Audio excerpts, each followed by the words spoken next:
hands. Rob, we do this thing called jazz hands. Oh, in here, jazz hands. Yeah, there we go. Jazz hands from Rob Pincus. He's not cool to do jazz. He's not too cool to do jazz hands. We are live. I hope you got your big girl panties on, the bulletproof kind, because our special guest tonight is none other than the Rob Pincus, and it's going to get real. It's going to get real. Have you seen Bad Boys 2? Have you seen Bad Boys or Bad Boys 2? I think I saw the original. Yeah, okay, there you go. So you know that they have that line where like the cameras are swinging around them and they're like, shit just got real. I felt like it should have cut to some kind of a montage video after you said it's going to get real. Oh, yeah. We are not that produced over here. All right, well, I was ready for it. I didn't want to interrupt it. Oh no. I mean, we are not that. I'm just not that good, Rob. Just in case you don't know. Actually, it's one of the reasons I don't do a video podcast thing like this, because I would want that, and I also have no idea how to do it. So right, there probably is a way. I'm sure someone looking at this is like, "You idiots, that's easy." But yeah, whatever. Yeah, I am not that person. All right. Well, since we don't have that, let's talk. Absolutely, yes. And I don't have any set plan thing to talk about. We have Pincus for the entire hour. I don't know. Does it bother you if anyone calls you Pincus? Shall I call you Rob Pincus? Robbie P is popular back in the East Coast. Yeah. Rob PP. Really? Robbie P. Yeah. Okay. With a Y, not an IE. Yeah. So, that's what we're going to do. We're just going to talk. You guys can let us know. Shout out to everyone that's watching right now. Also, I'd like to ask all you guys to please click the thumbs ups. We really need those thumbs ups to let the folks out there know that we are here. You know, that's a metric. I know someone was asking me before we went on air, like, why do you have to click the thumbs ups? Because we need it. We need it. And if it doesn't hurt you too much to just like reach over and press that thumbs up button, we appreciate you doing it. If you hate us, if you hate me, or if you hate Rob, I don't know how you can hate all this sexiness right here. I don't know how that's possible, but that's why I changed my lower third to Robbie P, because it's harder to hate Robbie P. Yeah, exactly. There you go. Robbie P in the house, yo. So, but hey, if you hate us, click the thumbs downs, whatever. It's all good. Also share this with friends and family. Let them know that we are having this is an epic episode, I think, in my mind. I never thought I would get you to come on the show, Rob, but you guys asked. I was excited about it. I was glad that we got to spend some time together in Atlanta, before the holidays, because that kind of an interaction for me is really, it's quick and easy for me to figure out if I want to hang out with somebody or talk to somebody or work with somebody like this, collaborate, because that really is what that whole 12-hour day was. Yeah. A lot of people just kind of being honest. No one was hiding in that room. If you were in that room, you got an idea of who you were in there with. And yeah. And you see, for me, it wasn't like too difficult because I guess I hate to tell you this, Rob, but I'm kind of like the black guy. So, so for anyone who doesn't know what we're talking about, there was an event in Atlanta put on by Black Guns Matter, Maj Toure, right? And it was, he's trying to reach out to the community. That's Maj's thing. I think it's a very cool thing. He was trying to reach out to the community. So at Stoddards, was it Stoddards? Yes. Yeah. Very nice range in Atlanta. We all met up there, and there were lots of cool folks in the room. I think there's a video that's floating around out there, and we were talking about lots of different things, including racism and stuff like that. It was kind of easy, I think, for me to be in the room. Kind of. I don't know. How was it for you, Rob? I don't usually feel uncomfortable unless I'm not being me, right? When I get uncomfortable when maybe there's expectations from people in the room that I'm going to fit into some kind of a mold. They brought me in, they're like, we just want you to talk about this, not this stuff over here. Just you do this thing today. Yeah, I feel a little hemmed in. That was a free for all. So I felt very comfortable. I think once that first question, and you were really, and it actually made that highlight reel, that little teaser, that 3-minute teaser that's going around. You were really instrumental in saying something that I think I had maybe just tried to say very early on, maybe 2 minutes before you said it, but you said it so much more succinctly, which is, hey, racism exists everywhere. So I think it's not in the gun community. You're just already wrong, right? Mm-hmm. Because it's everywhere. And since it's everywhere, the gun community is just a subset of our own, national community and world community. It has to be there. Question is, what are we doing about it? And if what we're doing is ignoring it or pretending it's not there, we're never going to fix anything. Yeah, right? Absolutely. And I think at the same time, people should acknowledge that even though it exists in the gun community like it does in any other community, most of us in the gun community, we're just about the Second Amendment, man. Right? I think that's what it comes down to. We realize like this has to be for everyone. It has to be, but I think by pretending, well, of course it is. I don't bring anything to the table that wouldn't make it for everyone. Well, there's that one meme that goes around that's like, I want the homosexual couple to be able to defend their atheist child and their pot with their guns, and that'll be freedom, right? Like that, and that kind of messaging has to come out and has to be put out there to make people think, because I do think too often the politics of guns are intermingled with the politics of social conservatism, the politics of law and order, the politics of even our national defense. And to me, those things are incredibly segmented and separated. I've been on a thing this week where it looks like Vermont is very soon going to sign a law. Vermont's going to change their position on recreational marijuana. Okay. Now, they're not going to go all the way to like Colorado or what's just legal, it's legal to use, all that. They're going to do non-commercial legalization. So, Vermont was the first constitutional carry state. Personal freedom issues right now in the United States of America that are still being left to the states to handle, that the federal government or Supreme Court hasn't ruled on, at least not ruled strongly enough on, are the legalization of marijuana and the constitutional carry, the right to keep and bear arms without a state level infringement. So I'm looking for that first state that is constitutional carry and no restrictions on the use of recreational marijuana. I'm not saying those two things belong together. Right. They're very separate issues, but they are both personal freedom issues. And I call hypocrisy on anybody who's fighting for one and not the other on the basis of freedom. Right. So where's Vermont right now when it comes to marijuana? They are for recreational already? No, they are. Their medical, their recreational use is completely restricted, but it looks like they're going to sign a law that is non-commercial legalization. So what that would mean is you could have plants in your backyard for your own personal use, but you couldn't sell it, distribute it. Okay. All right, cool. So, and then of course, and then where are they with concealed carry? They were the first constitutional carry state. Okay.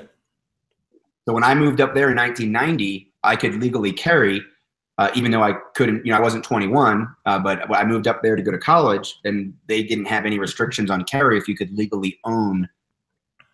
Oh, okay. The gun. Where are you right now? What state are you in? If you out in Colorado. You're in Colorado? Oh, okay. Yeah, listen, I agree with you, man. I'm not necessarily, well, not even necessarily. I never smoked weed ever in my life, but I don't have any problem with people doing that. There's lots of things I think that are legal and are worse than that. Of course, I believe people should be responsible when they do things, right?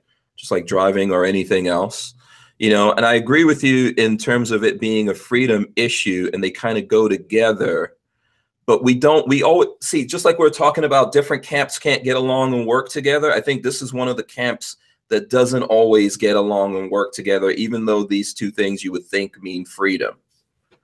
And to me, that's okay. But you don't have to support legalization of marijuana. You don't have to support same-sex marriage. You don't have to support the right to have an abortion in order to support the Second Amendment. Mm-hmm. But then don't confuse your fight for the right to keep and bear arms with those other socially conservative issues that way too often get all lumped in together. It's like the liberal gun owners. As soon as you post anything about the liberal gun owners club or any of that kind of stuff, a lot of the internet rhetoric will be, oh, there's no way someone could vote for Hillary Clinton and still be positive on the Second Amendment. And to me, that is naive. It's a politically naive statement to make. Mm-hmm. Yeah. And we do. I mean, listen, I'm probably one of those people that makes that sometimes, because listen, I have family members that, for example, live in New York, and they're pro-gun, but they're also like pro-Hillary or whatever. And I think the question that people want to ask out there is like, how do you put those two things together? You know, how do you say like supporting Hillary supports, you know, supports the Second Amendment? And unfortunately, I can't. Like, I get invited on the podcast. I get to go to events. I get to talk to people all the time. I can't answer those questions because I don't hold value, right? I'm not. I wouldn't like pro Hillary, but I understand how someone could be, and I've had a lot of conversations directly with people. Who, you know, now they may not be for constitutional carry either, but there's such a small degree of education to get them to understand why constitutional carry is important that to write them off because they also want national health care, or they want same-sex marriage, or they want the right to an abortion, or they want legalized marijuana, to write them off as an ally in the fight against gun control or against further infringement, I think is foolish on our part. Yeah.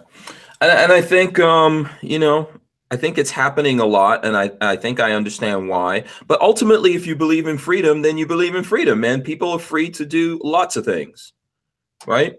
As long as you're not hurting somebody else, right? And from the law enforcement perspective, you know, I'm with you on. I'm not you know, not high, but I've seen a lot of people who are high, and I've seen a lot of people who are drunk in interacting with law enforcement, and I've seen a lot more problems from people intoxicated with alcohol than I ever have in terms of interpersonal problems and violence and drama that gets created with people who have drunk way too much. You know, and I was a reserve deputy for a long time in southwestern Colorado. I still am. Though I'm not there quite as often as I used to be. When I was living there and I was more active in the law enforcement community, you know, marijuana was de facto legal in a lot of areas in southwestern Colorado long before the state made it official, right? So I come back from a very conservative approach to drugs, which is, hey, it's illegal. It's not even worth considering. Like, it's not a thing. Like, that shouldn't be in your life. And the law says this, so there. And working for the sheriff who in 2002 wrote the book, literally, you know, what was wrong with the war on drugs, a libertarian sheriff who's been in office for 30 years down there, 30 plus years, really opened my eyes to a different perspective and seeing it day to day, seeing that, it wasn't reefer madness, propaganda just because people were smoking marijuana, and that there was a lot less problems caused than there were with alcohol. I mean, I put my gun up when I drink, right? And people, I like my wine, I like my whiskey, I like my cocktails, I like my ciders. Like your champagne for the haters? I don't carry a gun when I drink. So I assume that if someone is out there legally using recreational marijuana, that my advice to all the people I know who drink and carry and own guns, to put the guns away when you're going to be drinking, that obviously my advice would go the same way for the person who was going to be smoking marijuana. Put the gun away. Yeah. I think now we're in this really confusing moment where the federal government hasn't budged. The state governments are moving very quickly. And unfortunately, gun owners are getting caught in the middle because now even the medical marijuana, people who have been prescribed this by a physician, are getting caught in the middle because the ATF is saying no go on Form 4473s. You can't really own the gun. And I think we had something in the news about this. Sessions, this is on, I'm getting this from lots of different places, but this particular one's on CNN. Sessions nixes Obama era rules, leaving states alone that legalize pot. So I guess he rescinded today a trio of memos from the Obama administration that adopted a policy of non-interference with marijuana-friendly state laws. Oh, that's new. That's breaking news since I've been busy today. Yeah. And this, what I think, honestly, what's at the core of this, man? There's too many freaking laws. Yeah, absolutely. Regulation. And a federal system is you're going to have states that are different from each other under that federal umbrella. But when you start having states that are contradicting the federal umbrella, and you end up in these exact situations, these very gray areas where the Obama administration probably didn't take action, definitely did not take action. They sort of sat on the sidelines of it, this idea of non-interference. So I don't like gray areas. When the whole thing was going on, like I've got one of my house ARs set up here with a brace, right? We all understand what this is for. I keep a tourniquet in there, but theoretically this is for being, lodged onto my arm to stabilize my gun if I'm only using one hand. But this can make a really nice improvised brace against my body also, right? Hold the gun in this way. And we all get that. And that's, not creating an SBR, and the ATF is now today, they've said, no, you aren't creating an SBR by doing that. However, it's still kind of a gray area because it's their executive branch interpretation of a law. And they could reverse that again, like they've already reversed it twice. I don't like those things. Back when there was a lot of talk a couple years ago about the ATF defining what it means to be a dealer, maybe putting a number on it. If you had more than 50 gun transactions a year, you need to be licensed. I'm all for defining it, because what I don't want is for somebody to get hemmed up in that gray area and end up going to jail because of it. I want you to define it and tell me, this is that, this is the other thing, pick a side. And if I think you're wrong, then let's fight to change the law. But the gray area is not where I want to be living. Yeah, and I think there's just too many laws. I mean, for example, we're going to run into that same problem when it comes to bump stocks, right? Or slide fire, or whatever you want to call it, right? Already, I think Massachusetts was the first state to now outlaw them. And that may have already taken place, or maybe there's an amnesty right now, and it's taken goes into effect in February. It'll be interesting to see, where that plays out. Yeah, because I think that the ATF, if I'm not mistaken, someone out there can let me know. I know this is in the news. The ATF is going to go back and revisit that whole thing, because when they originally looked at these stocks, they said, "Hey, these are legal." Right. It's similar to what's out there with triggers and things like that. If it's separate actions that are taking place, so you pull the trigger and it's one complete operation, right? It fires, or you release it and it fires, or you have a bump stock or whatever it is and it fires. It's not a machine gun. Now when they start, when because of political pressure and stuff that happened in the news, they go in there and then they decide, oh, we've got to now figure out a way to make this illegal because people don't like it. This is why we're running into all these damn problems. There's just too many laws. Like, why do we even have the SBR law? Right. Does it really make sense in 2018 that this is keeping anyone safer? Is it keeping anyone safer? And I'm kind of a diehard for it's not the inanimate object. It's not the wait period. It's not the background check. It's the person. And I don't believe we can magically fix people. I think we're always going to have people who are mentally ill. We're always going to have people who are delusional, who are irrational. There's going to be evil in the world. Yes. And as long as there's things, they will use the things to be evil. Well, or they use their hands, they use their brains. Like, there is evil in the world. And what we need to do is educate people around that fact, educate people to be prepared for that fact, train and practice and be vigilant. Just like we talk about fire, we talk about pollution, we talk about the appropriate use of prescription drugs, we talk about the appropriate use of alcohol, driver's education, safe driving. Why are we just talking about, hey, somebody might try to hurt you, you should be prepared to defend yourself? Yeah, I wish we could actually, I know this is like a pipe dream, speaking of drugs. I wish we could just simplify things in America, man. I think there's too many laws, even some of the laws that people, that maybe they're not on the other side for me. Like, I don't care what people's sexual orientation is. I don't care what their religion is. There's a lot of things like that I feel like it's none of my business, right? Who you get married to or whatever. But all of these problems come out of freaking laws. And what's funny about it is some of those people who want to change these laws so anyone, people could just marry whoever they want to, also want to, they want to like they're trying to get rid of laws that were put into place that said you can't marry whoever you want to, right? And then they want to come in and go, oh, you know what? But we want to make new laws saying who can have this, who can own this, and that's where we're not getting together and seeing that really, really when it boils down, we are all different people. We all live our lives. There's things that we all want to do, and that encompasses what we individually feel is happiness. But I think we really, at the core of it, could agree that we have too many laws. And we just all really want to be free and be left alone by the government.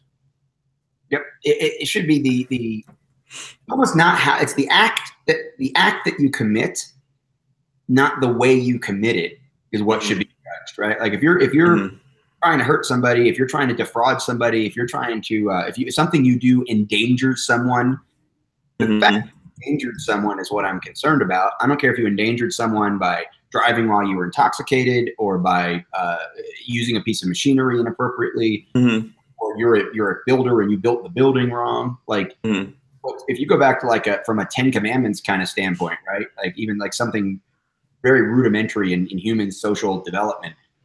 These things, it didn't matter if you like how you adulterated, or it didn't matter how you murdered. It was those things. It didn't matter how you stole, but now stole. But now we're talking about, was it robbery or was it burglary, right? Was it, a felonious robbery, petty theft? Was it shoplifting, or was it, you know what? It doesn't. You stole something, man. Yeah, like, oh, yeah. That's We've made all these things way too complicated. You know, way too complicated, I think. And we were talking about Oregon in the beginning, right? I don't know how you say Oregon. Do I say Oregon or Oregon? I don't know. I mix it up. Isn't that what we were just talking about in the beginning? Which state we were talking about? Vermont, but we can talk about Oregon. We were talking about Vermont. But in Oregon, for example, I wanted to bring this up because I was just thinking about it when you were talking to me. You know about the gas pumping thing, right? I'm from New Jersey, right? And New Jersey is the only other state that doesn't let you pump their own. I lived in New Jersey for quite some time. Yeah, now, my kids were actually born there, and you're not allowed to pump your own gas in New Jersey. But there's people there in Oregon that are mad that now they have to pump their own gas. Well, they don't have to. Like, I'm sure there's still going to be a full service lane for a while, right? Like, they can pay a little extra.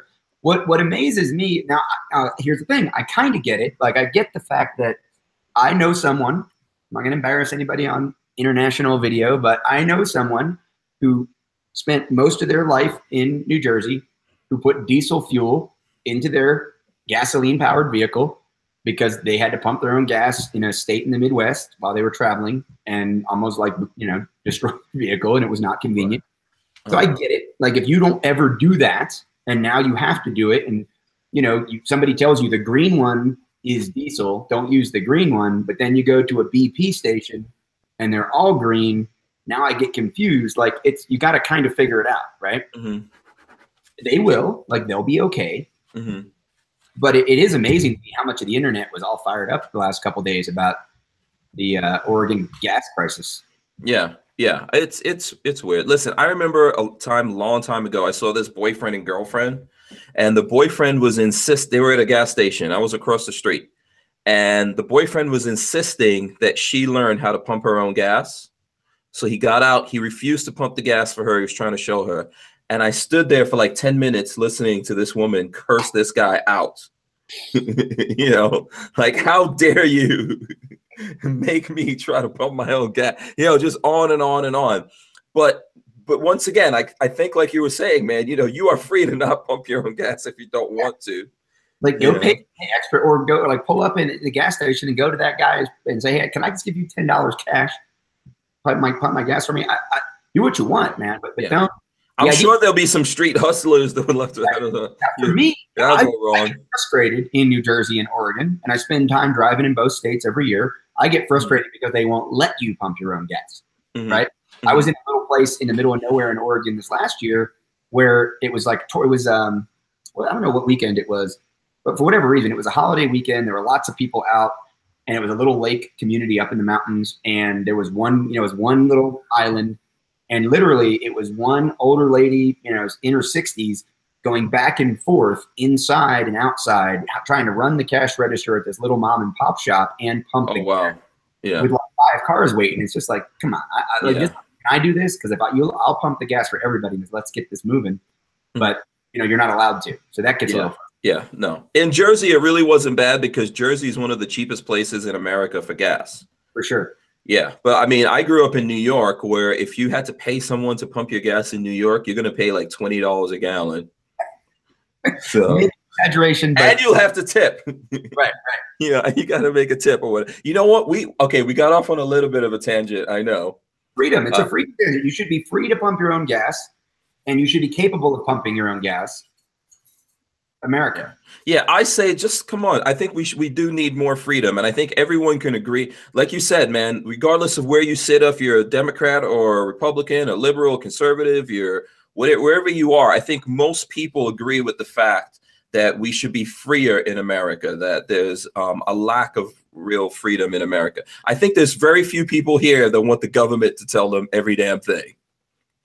Yeah, but that's where the hypocrisy comes in. They're fine in their pet issues. Like, I don't want the government involved, but also I think the government should be telling people what to teach in their schools, or the government should be telling people how to marry or whatever. No, get rid of the damn government. Yeah. Yeah. I think there's very few things I would struggle to really think about the things I really want the government to do. I'll give you an example. How many people in the last 6 weeks who generally are like, go states' rights, independent state, federal government shouldn't be more powerful, all of a sudden we're like pro national reciprocity. Mm-hmm. Right? Like how many literally hundreds of thousands of people inside of the gun community probably hadn't put those two things together. Mm-hmm. That they're calling for all these individual state rights because they think that they live in, I don't know, Texas or Arizona, and the federal government shouldn't be able to interfere, right? Like, let's make Tennessee did that thing where, well, we're going to make manufacturing of suppressors or selling of guns or whatever. We're going to make it all legal within our state boundaries. You can make a gun as long as it doesn't cross the state border. You don't need to worry about the federal laws. Like, that was the interpretation of what they did a couple years back. Everybody in the gun world was all for it, except now that it's something we might want. We don't care about states' rights. We want national reciprocity at the federal government level. Yeah. And I just think that kind of hypocrisy is very convenient. And that's why we as leaders need to be calling that out. Yeah, and I think we all do it. I think really one of the problems is, man, you know what? People like yourself and people even probably like me, we're just not willing to run for office. So the people who do run for office, they thrive off of this confusion that we have. Oh, for sure. They live off of this. As long as we're confused and we don't know what we want, they could flip, and this is what I always tell people about parties, man. I think like the two-party political system in America is one of the problems to me, because I think they're all bad. I think they're all bad, but whenever I talk to people about it, I'm like, okay, so are you going to run for office? Everyone says no, right? Yeah, I'd run for office. I'm never anywhere long enough to like develop I move around constantly. I don't have any like rules saying I wouldn't run for office. I'm not ruling it out. I might run for office at some point when I get a little more settled in life. But the idea of get a little bit more. Do you mind if I ask you this? What's that? How old are you? 45. 45. Oh, so about around what age do you settle in, do you think? I don't know. I would have said 45.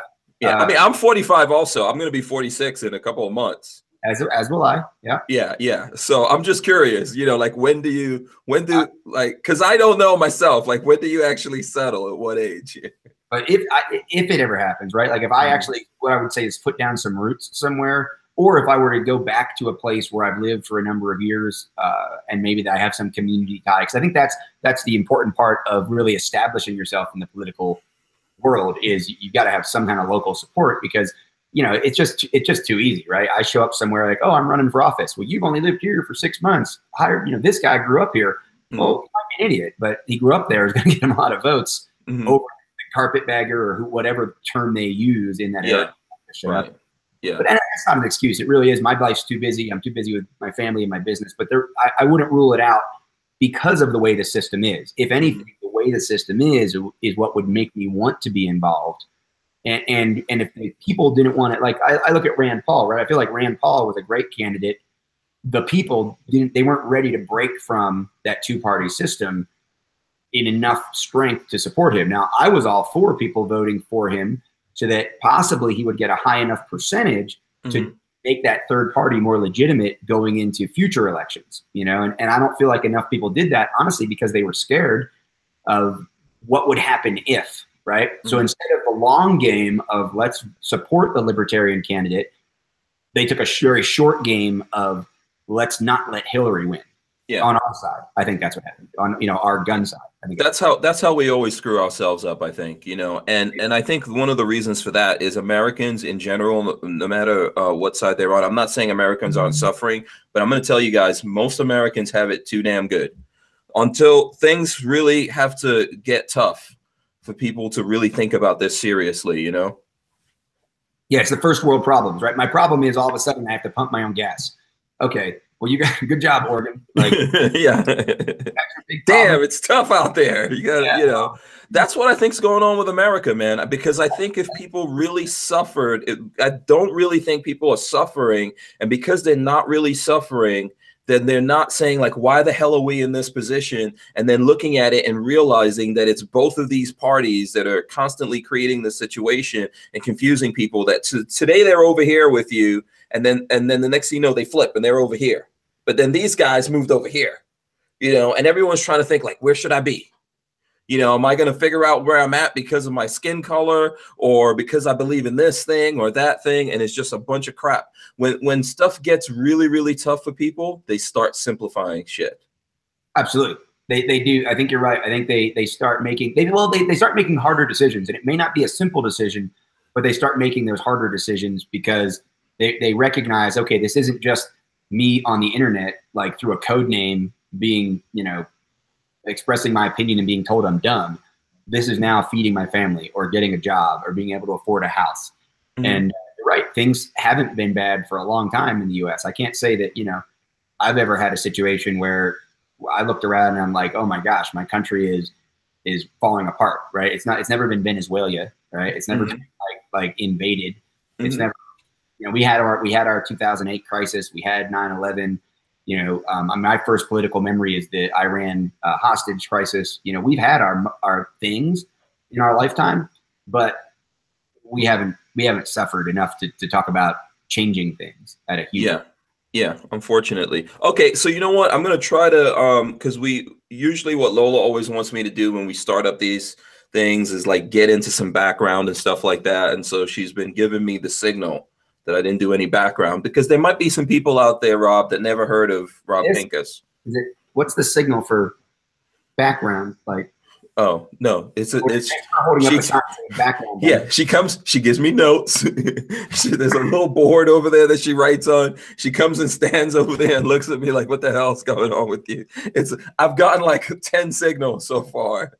All right. Because we went off. So I want to thank everyone that is watching us. I want to encourage all you guys that are watching us, you know, click the thumbs ups, you know, do that. We appreciate it. Also share this and let folks know that we're doing it. Our guest tonight is Rob Pincus. Rob, you know, can you give us a little bit of background on who you are? My understanding is that you were in law enforcement and you're a trainer. And I think now you're doing all of those things. And well, I don't know if you're in law enforcement, but you're developing guns as well on top of that. Yeah. So my first, like in my world, what I was going to be doing in relation to guns was being some kind of an armed professional, right? Whether that was in the military or law enforcement, that's kind of what I grew up figuring I was going to do. My dad was a cop. I went to a military college. I ended up getting my commission in the Army Reserve right at graduation, and as an officer, ended up going almost immediately into the IRR. Did nothing with that. Worked in a lot of executive protection, private security roles, and what's the IRR?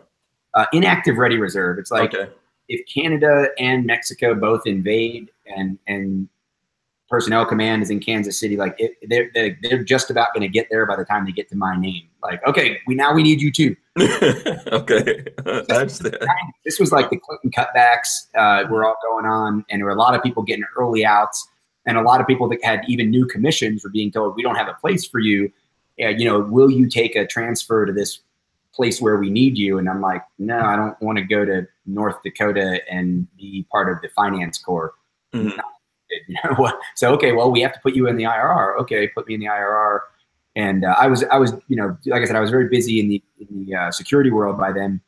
And really what happened is I realized early in life, I'm not really cut out for that bureaucracy. I'm not cut out for that public sector, you know, put your time in and lay low until you're, you know, part of the system. And once you're part of the system, you'll get promoted, and you get promoted enough to where you're influential, but then you're so embedded in the system that it's very hard to do anything, right? Yeah, you have to have a lot of patience, and, you know, the good old boy network has to be on your side for that one. Yeah, there's a lot of things. And it's not to take away, there are a lot of people who've accomplished great things in that system. They just have a different personality type than I do, right? So I know that for me, the entrepreneurial, the more independent side was where I wanted to be. Sort of planting my own flag and saying, okay, I'm the leader over here, kind of because I said so. Who likes what I'm saying? Come on over, right? Mm-hmm. Not these people over here or these people over here said I could be the leader, right? Mm-hmm. That was sort of where I ended up. So by the mid-90s, I had been working as a reserve law enforcement officer, sheriff's deputy in Central Tennessee. And ended up getting an opportunity to, and at a point in life where if I didn't try full-time law enforcement, I was going to get to a point where I was either too entrenched in my private sector or my private businesses, or I was going to be too old to do it well anyway. So in my late 20s, I decided, okay, let me give this a try. Moved to Northern Virginia, joined a small city police department, did a lot of cool things. I had a lot of fun with it. Did a lot of SWAT team and community policing and weed and seed, foot patrol. Really a lot of good fun stuff, a lot of good experience in a relatively short time. Got every school I could, all that kind of stuff. In the meantime, I had already started working in the gun industry. 97 was my first SHOT Show. I was writing for different magazines. I started teaching as an adjunct for different schools. And once again, I just found that I really liked the teaching. I liked the private sector, independent entrepreneurial stuff a lot more than I did the, 2 o'clock in the morning chasing bad guys was fine and great. And that's really what I wanted to be doing with that side of my life. But I didn't want to be in the lieutenant's office at 10 o'clock in the morning trying to explain why I said fuck in front of someone, or whatever. Mm-hmm. So after a pursuit and a guy ran and I had to tackle him and I said fuck in somebody's front yard and they complained, I didn't like really. How about that? How about we focus on that for a minute and let the fuck go? Right? Mm-hmm. it was that kind of stuff. I just couldn't process enough tolerance. Right. So again, discipline, tolerance, patience, whatever you want to call it. I didn't have it. So it takes some really special people. That's the whole thing I think that's happening with law enforcement that people don't realize. And when you get good guys in there that are really built to do that and have the patience and all the other things that, all the other matrix stuff that has to go together to make a good police officer, they just don't get paid well enough. Even though it's such an important thing, you just don't pay them well enough to retain the good guys. No, we don't. It takes a very, very much dedication and discipline to stay in it. And I'm thankful for those who do. So 2000 agency and decided I was really going to go full-time into this private sector training and kind of plant my flag and set up a training business, continuing to adjunct, continuing some marketing work, continue to do private security. And then, of course, 9/11 happens and the whole private sector training industry explodes, right? Just completely flips on its ear and it becomes something that it wasn't for the first 2 decades of, gun sight and front sight and all that, where it was really as much of a hobby as anything else, right? It was, there were a few schools that the same people would go to. A very small percentage of the private gun ownership community would go to the same schools over and over again. And, you talk to anybody, they'll tell you it was, they'll make up a number, but it was like, all right, maybe there were 50,000 students in the year 2000 that attended a class. Well, compare that to maybe there were 80 million gun owners that year, right? Not a big percentage. We have a much higher percentage of the community that trains now, a much higher percentage of law enforcement that goes to private sector schools. The military started using a lot more private sector training support in the mid-2000s. And I ended up running Valhalla Training Center. We opened I ended up out there in 2002. We opened in the spring of 2003. And we started doing a lot of training for the government, extreme close quarters things, some counter ambush things. And that where was that? Southwestern Colorado. That's when I went. Colorado. Telluride.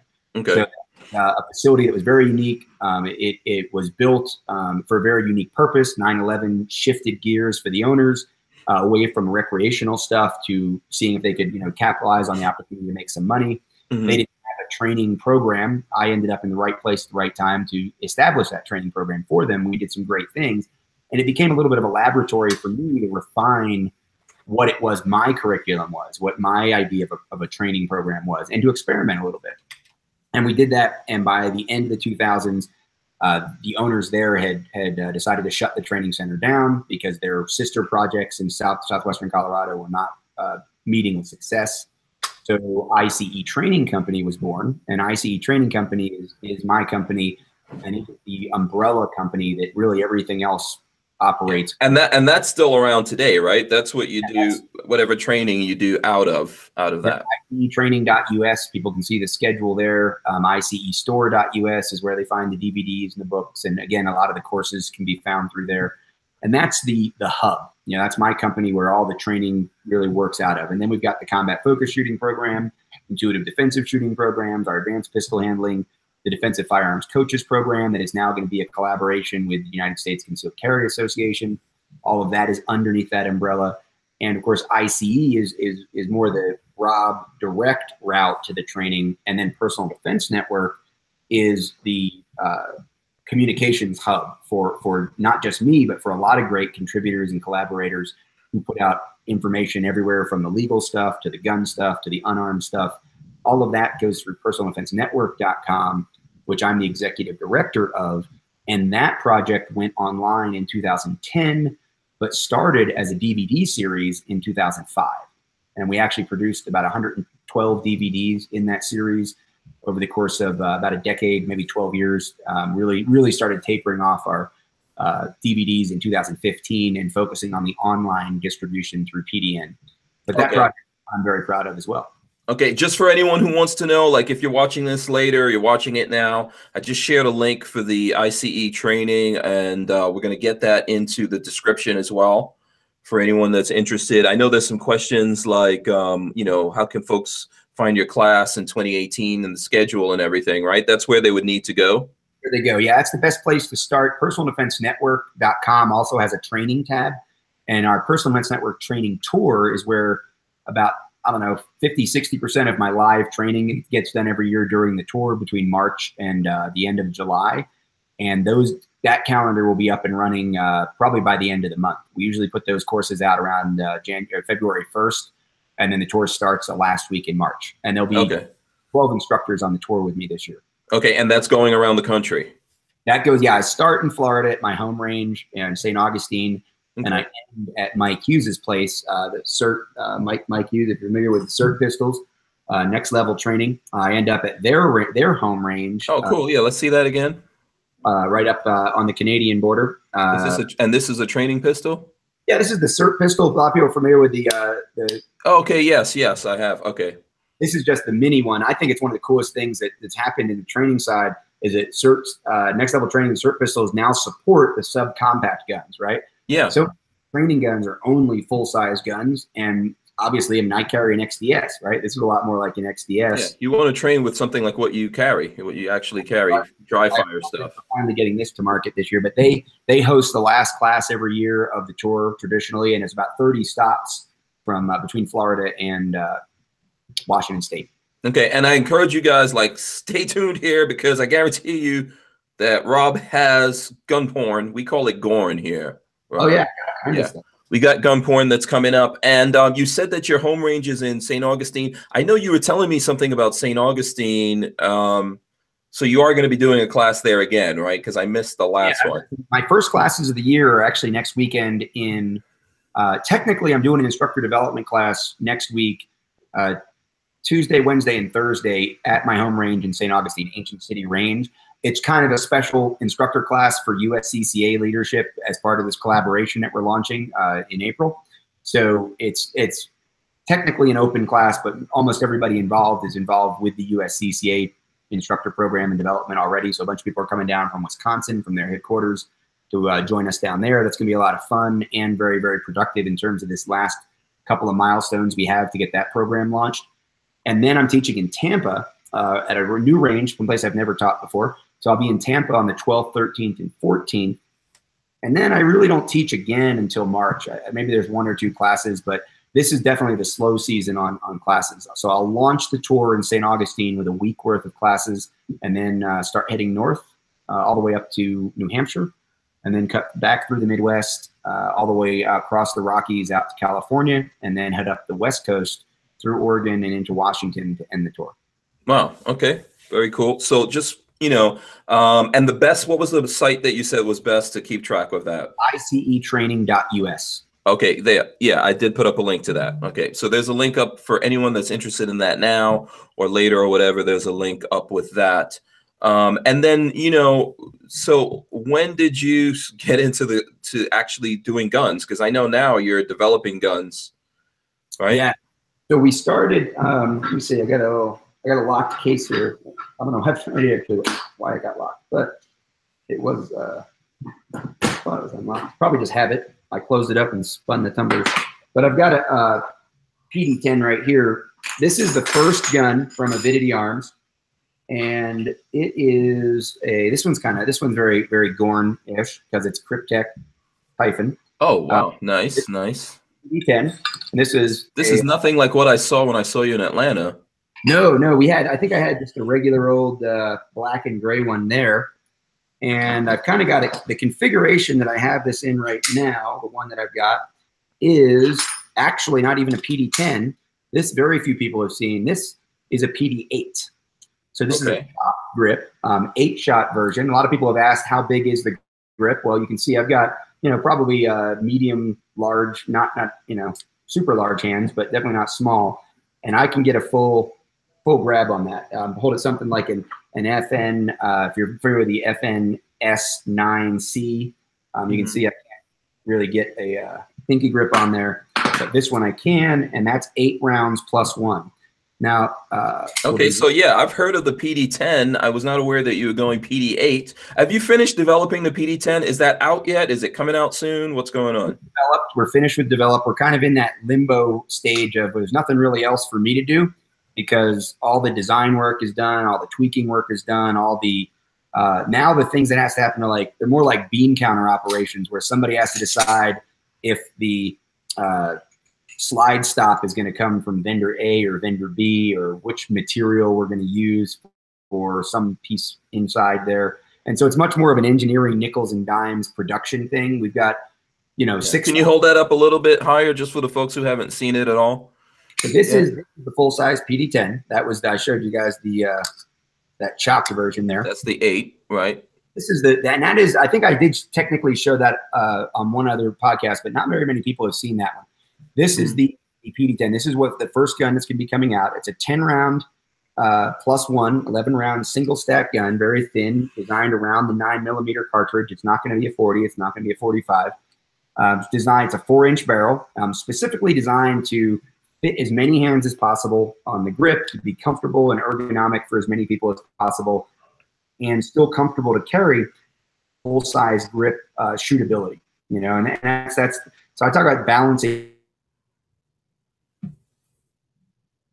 Decades have asked for essentially like a single stack M&P or a single stack Glock 19 type gun, and that's what this sort of tries to fill that gap in the market. So we've been talking about it for a long time, and a lot of people, you know, have said, well, it's never going to come out. It's going to come out, but it's not going to come out till we can do it right. And right now we're really in the phase of making sure that not only can we bring it out properly, but we can bring it out at the right price. So showing up in the box with 3 magazines, with proper sights that you aren't going to want to run out and replace right away, for a $4.99 MSRP is the goal, and that's really $4.99. So, and then okay, so let's kind of start from like from the bottom here and build out, because I'm sure people have a bunch of questions while we have you on here. Now, you're doing it with Avidity Arms, right? Are you an owner? You have a partnership with Avidity Arms? Partnership with Avidity is a brand new company that I started with some partners. Eagle Imports is our parent company, and Eagle has been a company that's been around for about 30 years importing guns. The one that most people know is Bursa. They've imported a lot of different brands of guns from a lot of different places around the world. And the idea they had was they wanted to potentially diversify into distributing some American-made guns.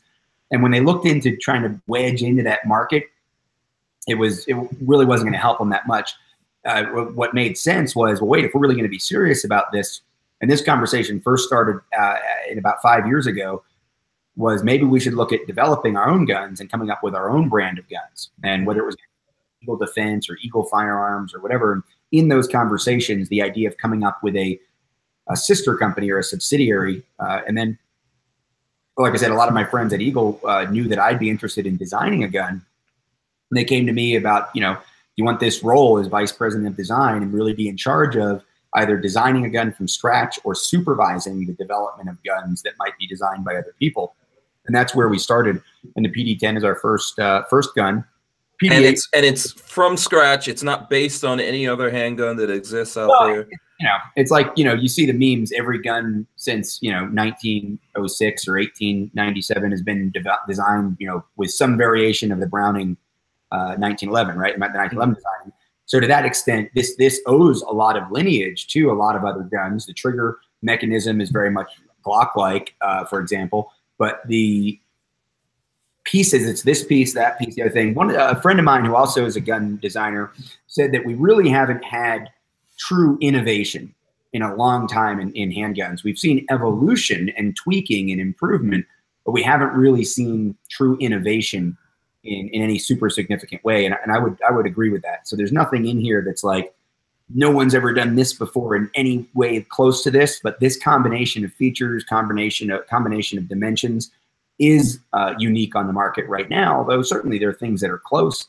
But I feel like we're with the PD10, we're definitely hitting a niche of full-size, single-stack, modern striker-fired gun that doesn't exist. The trigger on this, I think, is going to feel different to a lot of people who are used to Glock or M&P or X triggers, the modern striker-fired guns, because of the way the first shot is under a lot more pressure from the very first you start pulling a trigger. And when I say more pressure, I don't mean heavier. I mean a longer duration of resistance. So you don't have this almost two-stage trigger effect where there's nothing and then there's a wall and there's everything.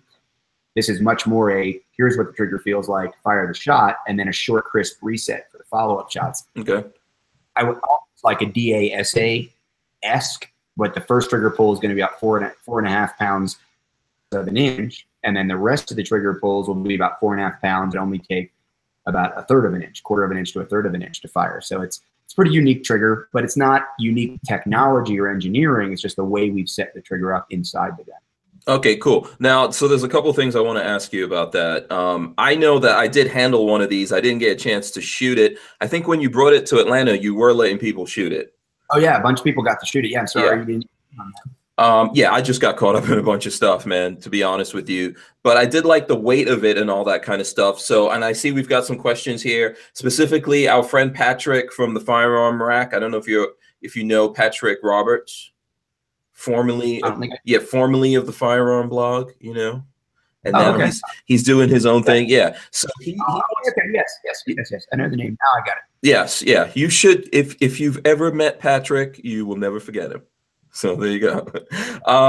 So the thing is, he wants to know like durability and stuff like that. He wants to know, you know, so for example, can he torture test this? You know, he's famously done some things with the P320 recently, the Honor Guard, the Honor Defense, Honor Guard, you know, not being drop safe and all that kind of stuff. Have you guys done that kind of testing? What kind of durability should we look forward to here? So now what we're doing is, so we know the design meets our specifications. We did a whole bunch of testing, which some people got to see some video. They can see it at my YouTube channel, sort of a goofy excerpt reel of our long couple days of testing we did. Yeah, I saw that you were doing rolls, and I think you eventually just got really bored of just pulling the trigger. What can we do now to make this less boring? And that was fun. But we actually shot guns to failure in a couple of different ways over that period, and now we will do that again with this first production batch. But as far as things like the drop safeties and the inertial safeties, testing all that stuff, again, you know, I think that guns like the 320 and some of the aftermarket triggers that certainly aren't drop safe, they open themselves up to this failure in a way that I would never consider doing. The very first thing I said about the 320, and it's well documented, was I have no idea why it doesn't have a tab safety or a blade safety, whatever we're calling it these days. Mm-hmm. And yeah, I think Mac likes to call it the dingus or something.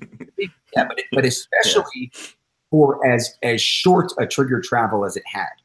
You know, it just, I felt like for a defensive gun, it was trying too hard to be a target shooting gun.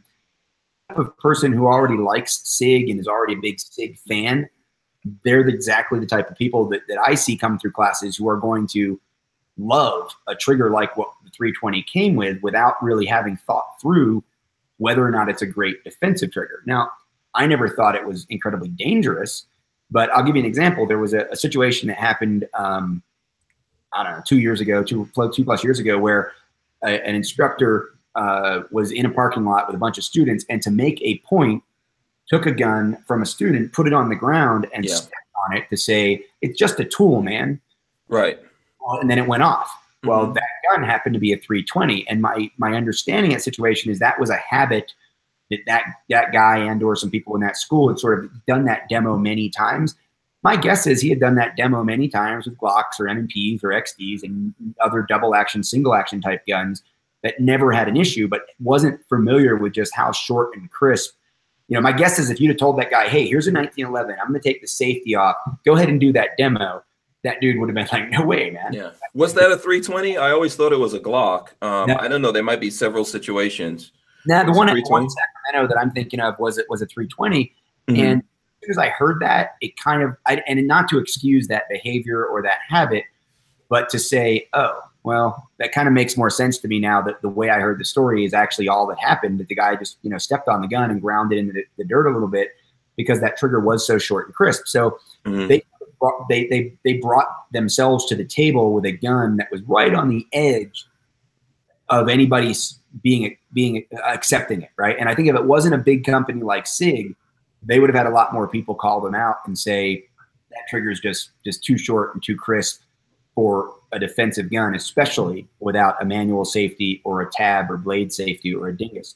And here we are full circle, right? It took somebody really getting into figuring out how to make it fail to prove that it could fail in a way that required an upgrade.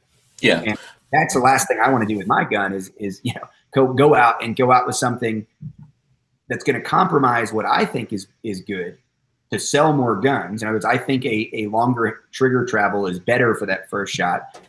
So to send out a gun that has a really short crisp trigger and try to confuse the market with, well, I know it's a defensive gun, but look at the tight groups you can shoot at 25 yards, that would compromise my integrity and expose the gun to potential failures. Yeah, absolutely. And I think that if you think about this, people should realize that if you put your name on a gun, and you put it out there, you cannot, once a gun goes out into the universe, in other words, it's sold in stores, it's in the wild now, you have no control over what someone does in a YouTube video.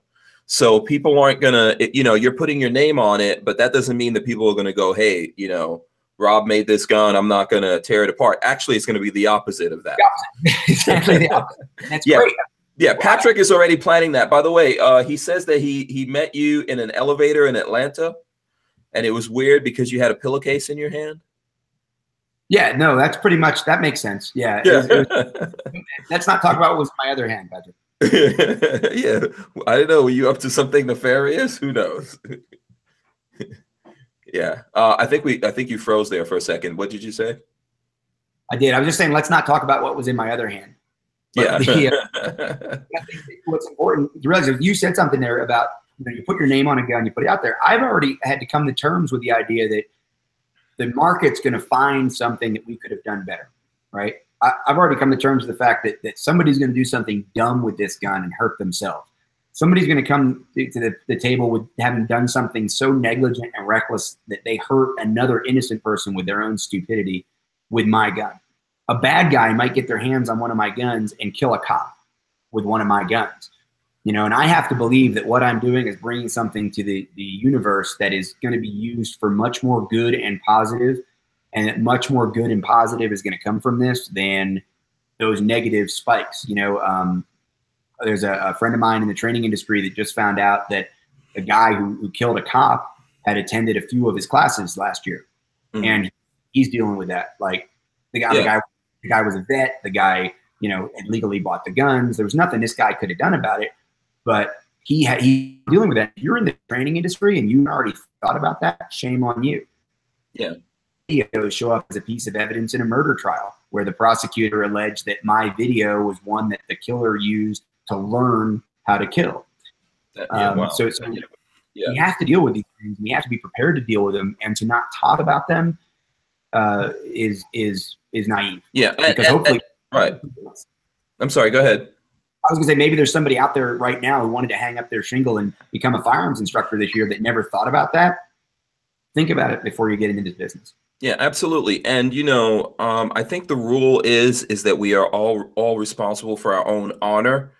So when you put a thing out into the universe, no matter what it is, if it's a gun or anything else, you build a car, you have some kind of training or whatever it is, you put it out into the universe, other human beings take it and do things with it. What you're ultimately responsible for is for your reason and intent and what you did when you put it out into the universe, not what that person does, Yeah, intent is so important. And it kind of goes back to when we were talking about freedom and laws and punishment.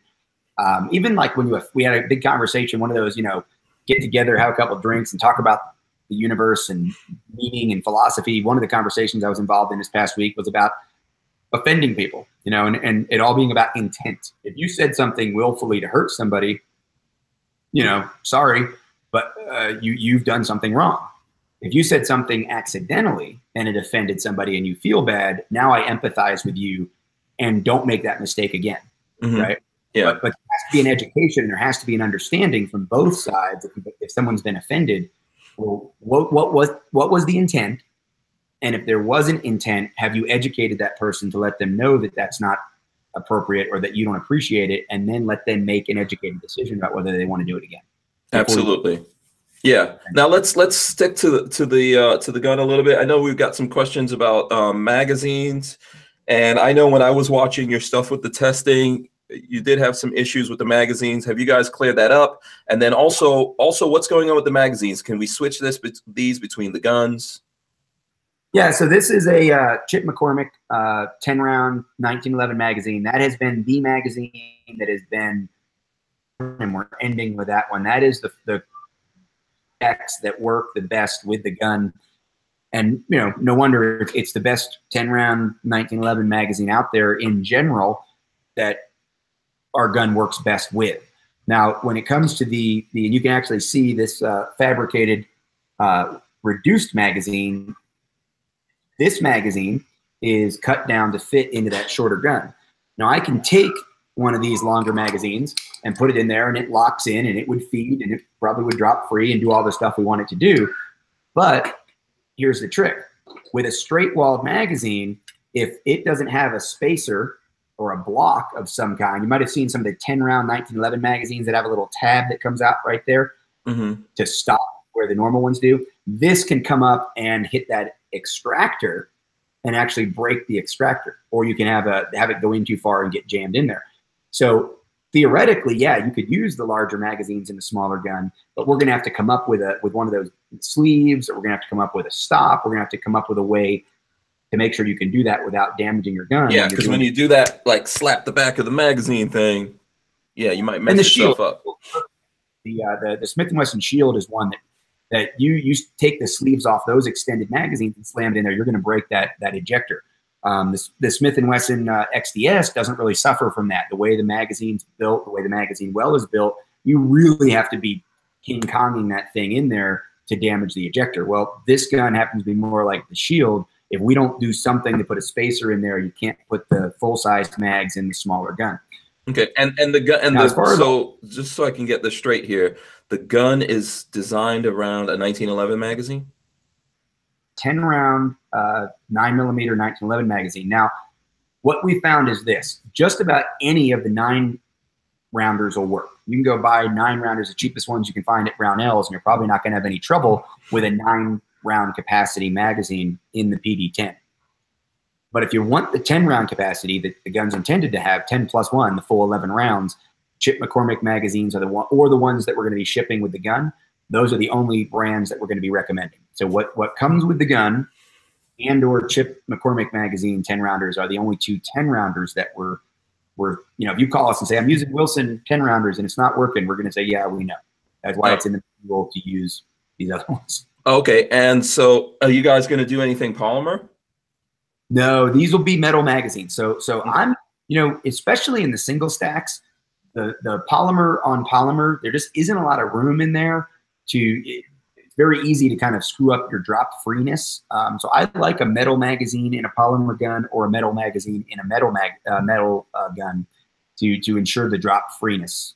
Okay. Okay, cool. And then I think we've got some questions about where can people see these guns, what shows. So for example, SHOT Show's coming up. Yep, you guys gonna have it at SHOT Show? In fact, right now there's one going on out in Vegas, the Big West something. There's a show right now at the Mirage, I think. There's some distributor show going on out in Vegas where we have one of the guns there. There'll be several distributor shows going on. You can see the gun listed with several distributors. I think RSR, Lipsy's. I'm not sure if Davidson's has it up yet, but there are several gun distributors. If you're in the retail side of the industry that already have the gun listed, they've already placed orders with us. And of course, we'll be at SHOT. So yeah, we'll be at the Eagle Imports booth on the main floor at SHOT Show. And if you watch my social media, you'll certainly see what that booth number is. And avidityarms.com, of course, is a great place to go look at the specs and kind of see what you can expect when this gun hits the market very soon. Cool. And it's definitely in the streets when, Rob? Tell us now so that we can hold you forever to that date.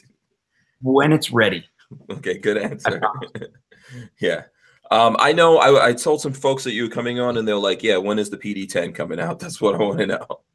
That's my question. So, I mean, honestly, Rob says he's working on it. You know, I think that that's a good thing to do. Work on it, get it out there. I don't think anything's going to be perfect, though. So hopefully once it goes out, you guys still keep working on it.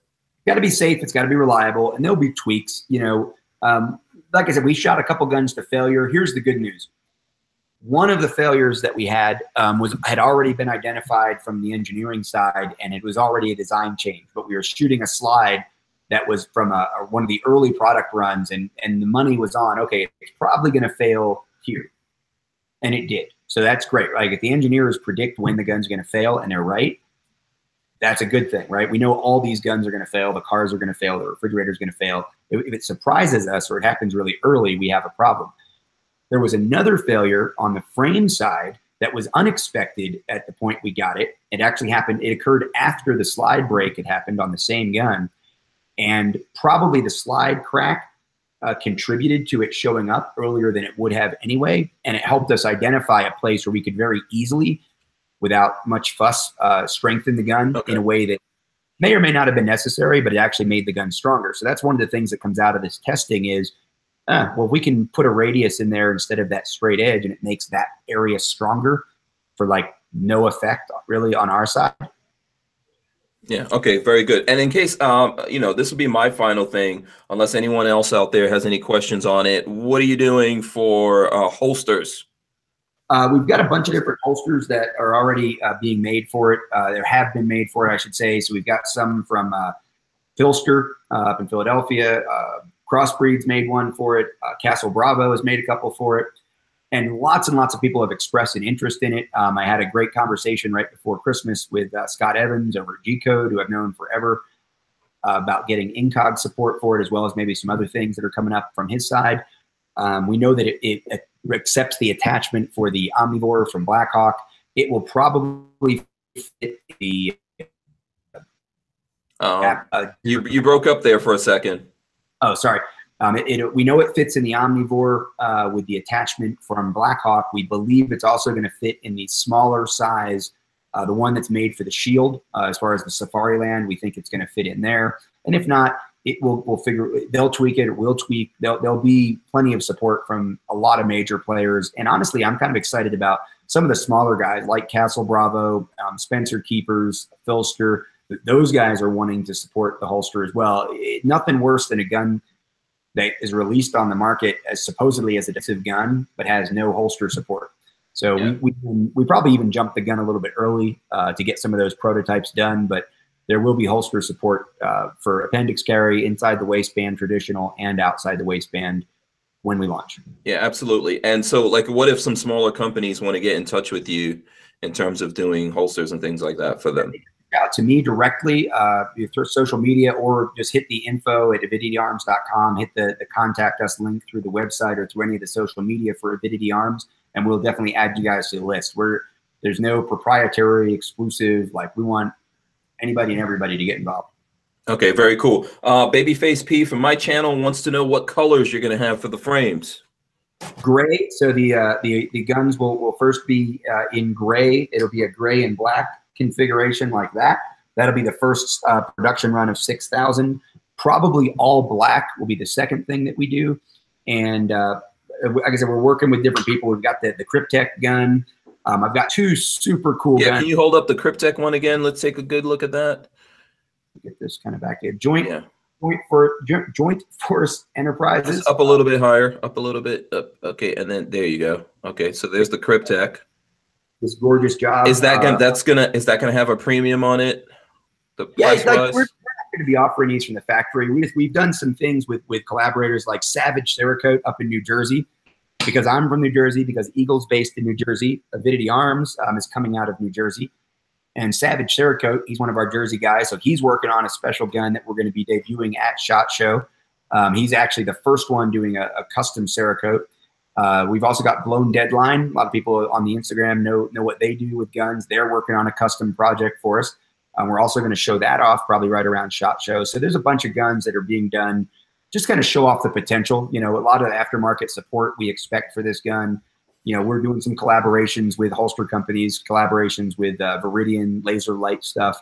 Of course, I've got my Ameriglow sights on the gun. The Claw emergency manipulation sight is the sight that is. And there's some folks asking, this is called the PD10, so Peter David 10, right?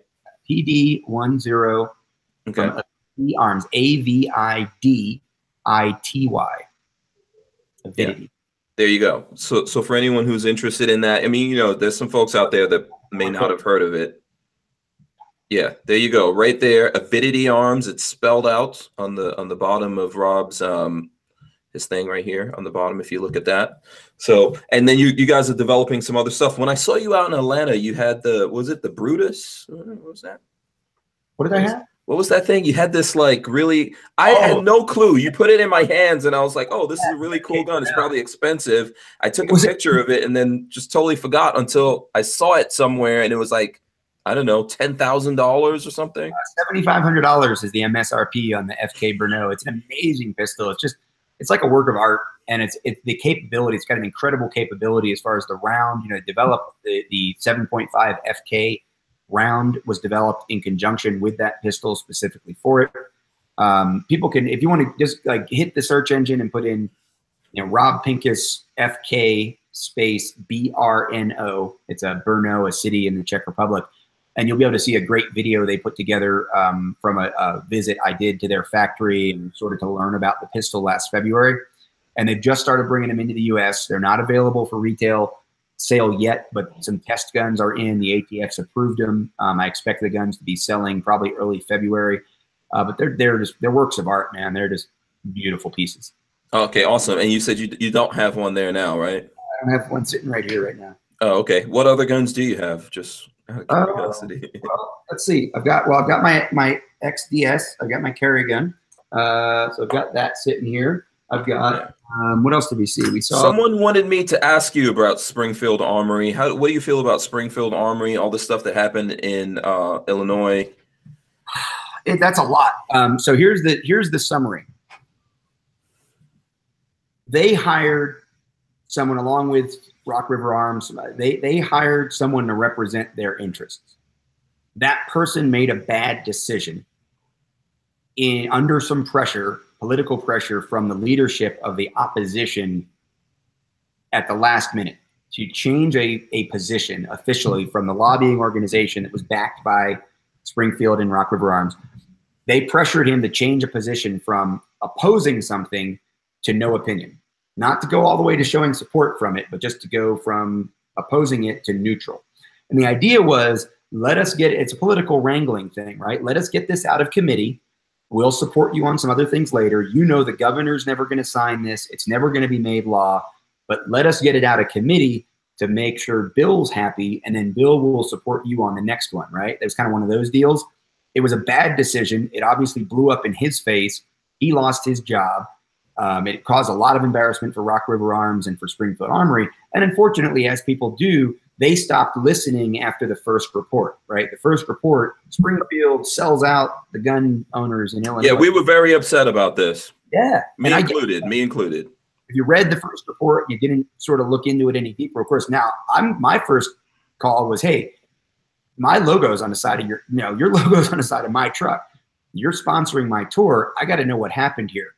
Because I'll write you a check. You know, it's not that much money. Like I'll send it back to you if you guys really were undermining the gun owners of Illinois and FFOs. It doesn't make a lot of sense on the surface, right? Like what do they really have to gain? If that was the argument that was made, right? That supposedly they were going to be exempt from some state level restrictions inside of Illinois. When you look at the way they sell guns and how they sell guns all around the US and how they operate all around the world, the number of guns they sell in Illinois and the way they operate in Illinois, like getting exempted from this thing that was never actually going to become a law anyway, nobody would have made that deal. Nobody would have thought that was smart politics in the Springfield building. Unfortunately, this lobbyist, you know. I think somewhere along the way, this happens to a lot of companies out there. Unfortunately, I wanted to get into the conversation with you about the industry, not just like what guns we think are coming, but the way the industry looks at things. And I think lots of times in the industry, people, they get disconnected. Companies get disconnected from what's going on. And, I'm not trying to give any excuses. I think that is the one thing you should never do, is get disconnected from the people that you really, truly serve. Well, I don't think the company did. I think, like I said, they hired somebody and trusted somebody in a very, very specific role that generally gets no publicity whatsoever. And quite frankly, the only reason the story came out was the guy that used to have that job that got fired. He sort of ratted that guy out to gun industry social media to make a big deal about it, because honestly, I think there was a little bit of a personal agenda there. And that's unfortunate, but that's the backstory. Like, you want to know the backroom politics is that stuff never sees the light of day. Nobody ever would have known or noticed, and it never would have had any functional, practical ramification for Springfield, for Rock River Arms, for me, for you, for anybody, because that bill was never going to make it to law. And somebody outed it, and it got blown up. And this guy was our guy, the guy that was working for Springfield, right? The guy who thought he was doing something to help Springfield. He made a bad decision. He calculated wrong. He tried to be smarter maybe than he was in that moment, and made a bad deal. And that deal blew up in his face, and then blew up in Rock River Arms' face, and blew up in Springfield's face. And to some extent, if I post a picture of one of my Springfield guns, I'll get somebody on social media. Oh, trust me, right now you're getting some hate. Right now in the chat, you're getting a little bit of hate. So here's the question I want to ask you, because, listen, first of all, I appreciate you coming on.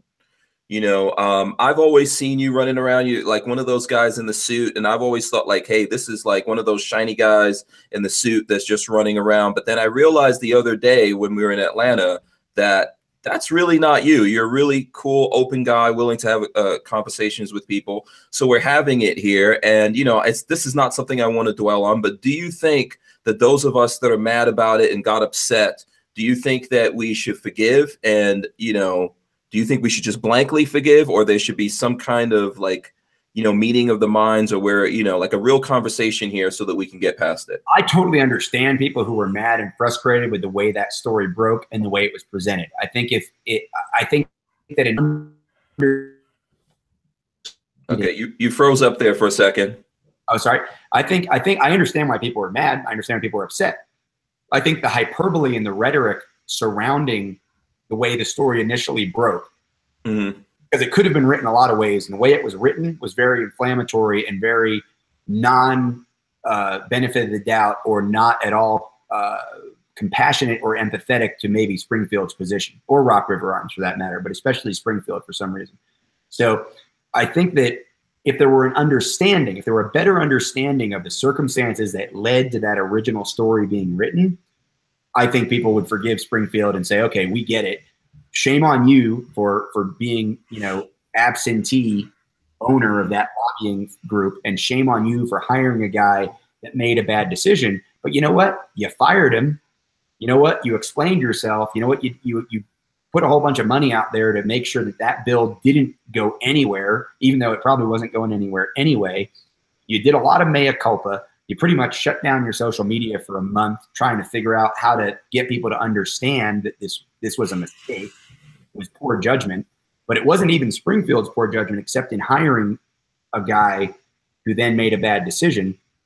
It's very hard. It'd be like if I went out and did something really, really dumb with the Springfield logo on my truck, right? If I pulled up to a gun buyback and said, you know what, I decided I don't really like this color Cryptech anymore, so here, Illinois gun buyback, let me take $100 gift certificate to Walmart and give you this gun, right? Like somebody took a video of that would be incredibly dumb on my part.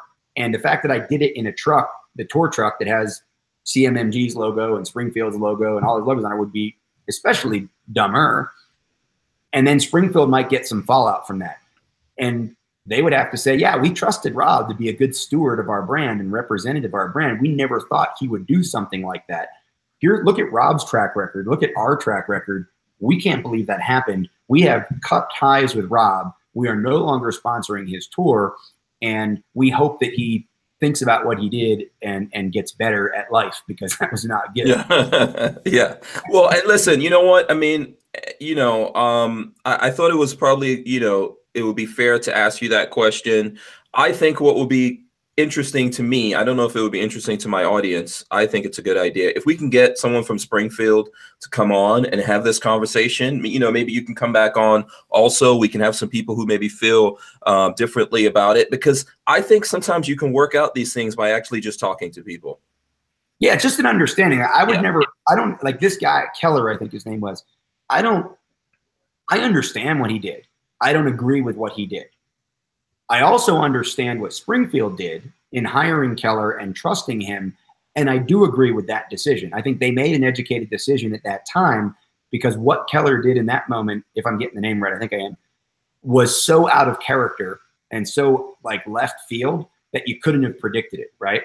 But as soon as he did that, it was a step over the line that was so far over the line that you're out. Like you don't even. Yeah. The only thing, like what I think about this is I wish that when some of these things happen, that instead of just going to the PR people and having these conversations with the Second Amendment folks out there through PR people, like just, they don't have to do it through me. There's lots of other guys that would probably be better than me, but just come on, talk to the people, give the people a chance to vent their frustration and explain things to them. And then that's the way we can all get over this and move forward, because I think ultimately we're kind of like surrounded by people who are against the Second Amendment. And we do have to figure out a way to try somewhat, maybe not all of us could get along and move forward together, but some of us have to. I think you're right. I think that if you go back and watch that video, I'm putting my Springfield back on as we're talking. If you go back and watch the video that they did release, and it took them a while to get it released, what you're going to see embedded in that is a very, very real conversation, very, very real statements, heartfelt statements from Danny Reese. He was crushed by this. His family was crushed by this in ways that I think it's hard for people who just look at Springfield as this big entity, right? Don't even understand the personal drama and trauma that was created by that incident, and still kind of. And then a whole town that's employed by this company and believes in it, and that people are mad at, and maybe even some of the people inside of the company are mad about it. Absolutely, because they don't know for sure what machinations are going on, and they're reading all the stuff on the internet. What you'll see is a very genuine statements and very genuine positions and articulations. Now, here's the problem, and I said this the day it came out. I said it's great, except it's so overproduced. It's so polished that it almost reads too much like a script. Now, I know that's not what was happening, and I know people that were in the room, and I've talked to, including Denny, obviously, who were the people that were in that room when that was being filmed. There was a lot of emotion in that room, and that was not easy. And it sits in the middle of this very polished, very highly produced piece that maybe takes away some of the genuine feeling that was in that. And I think that's what you're saying. That was certainly what I was saying was, hey, honestly, if Denny had just selfied with Facebook Live and said all that. Just make it real, like, dudes, you know what? I totally fucked up. That's like minutia, right? Like, how do you apologize? Well, you apologized and you explained. Yeah. And I think the explanation was put out there pretty quick, but it was a firestorm, man. It was hard to get past that. And then once the firestorm got big enough, it was, okay, let's not talk for a minute. Let's regroup. And that's what we got out of that was that very polished video. But the story is the same. And if you go back to the very first press release, that was put out on it, that story was really consistent. And my understanding of that story has been incredibly consistent, 6-8 months later. And my position on it, is pretty well established, whether it's been in video interviews or my social comments or whatever. It's embarrassing. It's unfortunate. It was the way it should have been handled by a corporation that has a contractor. I think it was handled very well. The judgment on hiring that guy, I understand why they did it at the time. Obviously, that was where the mistake was made. Yeah, absolutely. Okay, let's first of all bounce back to something, and then we'll move on, because I do want to talk about the industry and all that. We got SHOT Show coming up. Patrick at the Firearm Rack, he, by the way, wants me to let you know and everyone else know that he agrees with you on this particular subject. From his point of view, is what he's seen. And this is something that really divided everyone. Everyone's not of the same mind on this subject, folks. So let's just take everything with a grain of salt. Patrick, though, wants to know if the striker on the PD10 is 100% or if it's only cocked. That's his question. Hopefully I got that right. I think I understand the question. Based on that question, I think sometimes the nuance of a striker fired gun is when you're pulling the trigger, is it cocking? Oh, I think he says pre-cocked. No, it's not pre-cocked. Yeah, okay, pre-cocked. Right, yeah. So it is technically, when you pull the trigger, I can't believe we're talking about cocked, pre-cocked. I mean, it happens. Please, YouTube, don't demonetize me because of this. These are genuine questions. They're real words. Yeah, these are real words in the dictionary. Third definition in Webster. Yeah, so Patrick wants to know, is it pre-cocked? No. There you go. There's no pre-cocking going on, Patrick. In terms of the PD10, at least. Right. So, yeah. You know what? Okay, let's try to turn it around here and have a conversation. I think about, like, the industry in whole, man. I don't know where you want to start. I don't have any plans. Like, what do you think about the state of the firearms industry? We're in 2018. What do you think's up, man? I think that there's two things going on. There's patience on one side inside the industry, and then there's frustration on another side. And really it comes down to sort of, in most cases, and I noticed this at NASGW. The NASGW is the wholesalers trade show that happens in October. It's it's really the earliest major show inside the industry where the companies get together with the wholesalers and the distributors. And like, for example, we started taking orders on the PD10 then. Now the public may not see things until SHOT Show. Sometimes the public doesn't see things until NRA Show. But NASGW is sort of the highest level industry get together for the next year. And what was coming out from there was patience. That we had a horrible year, 2017, we know.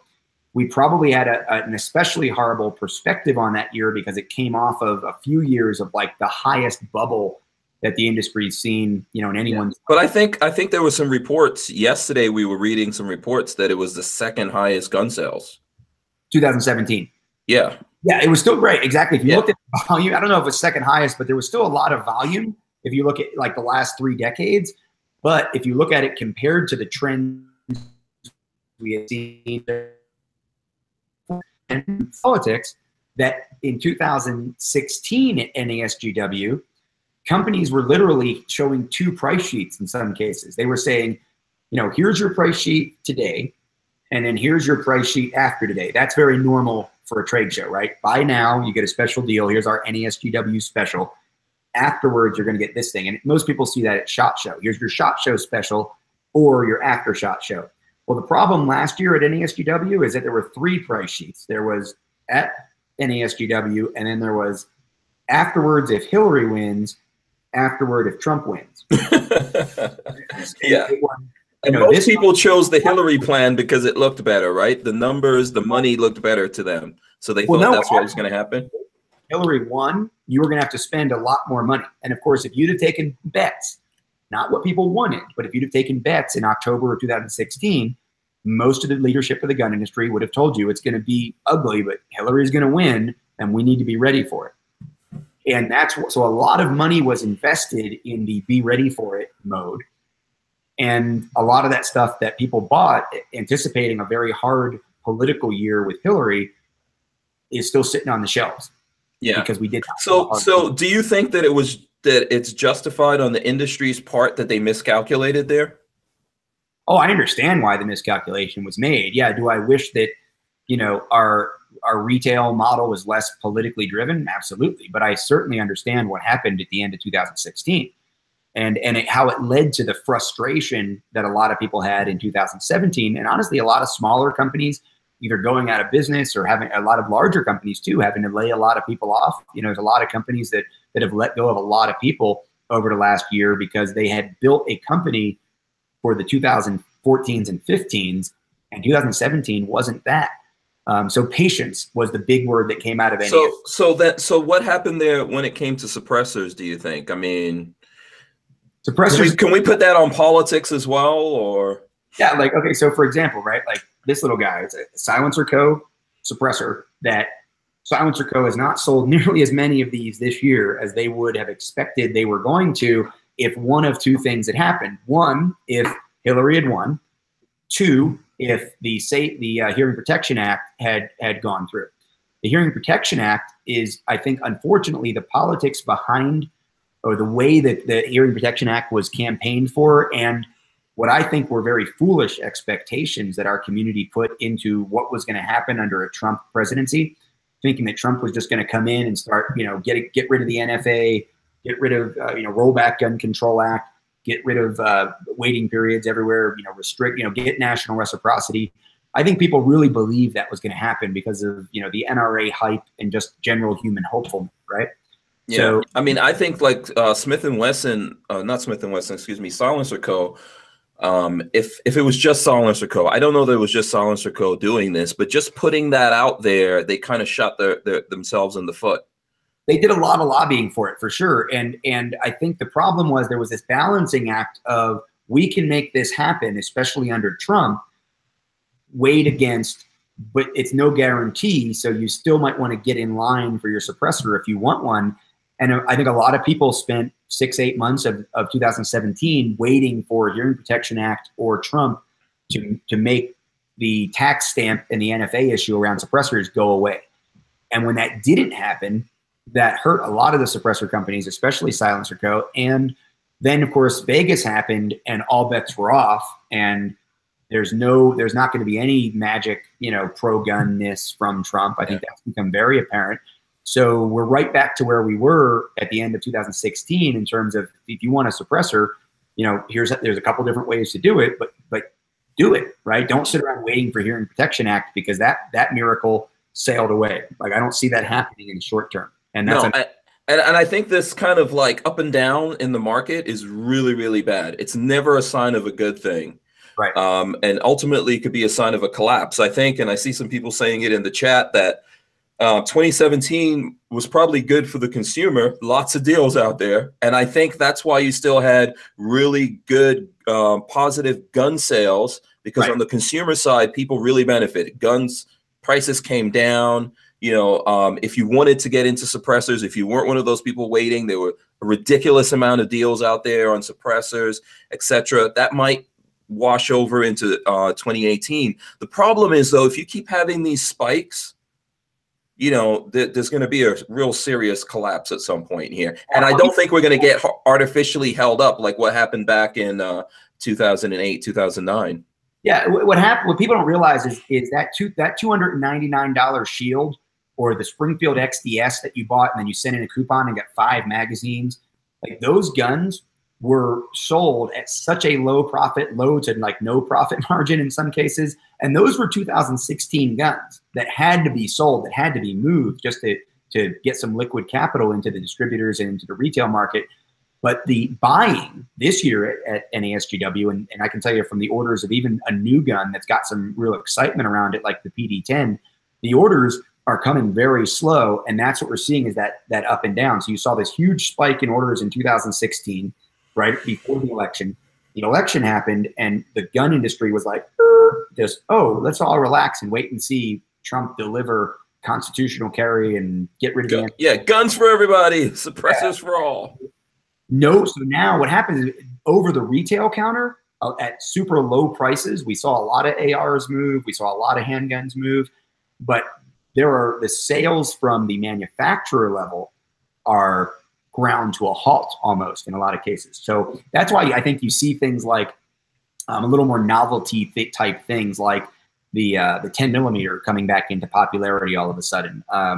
Something like the Springfield XDE, which fills a niche for a double action, single action hammer gun in the subcompact frame size, but in a regular year, that gun gets almost ignored, right? This year, it's something to talk about. It's something different. It's something new, and it gets a lot of attention.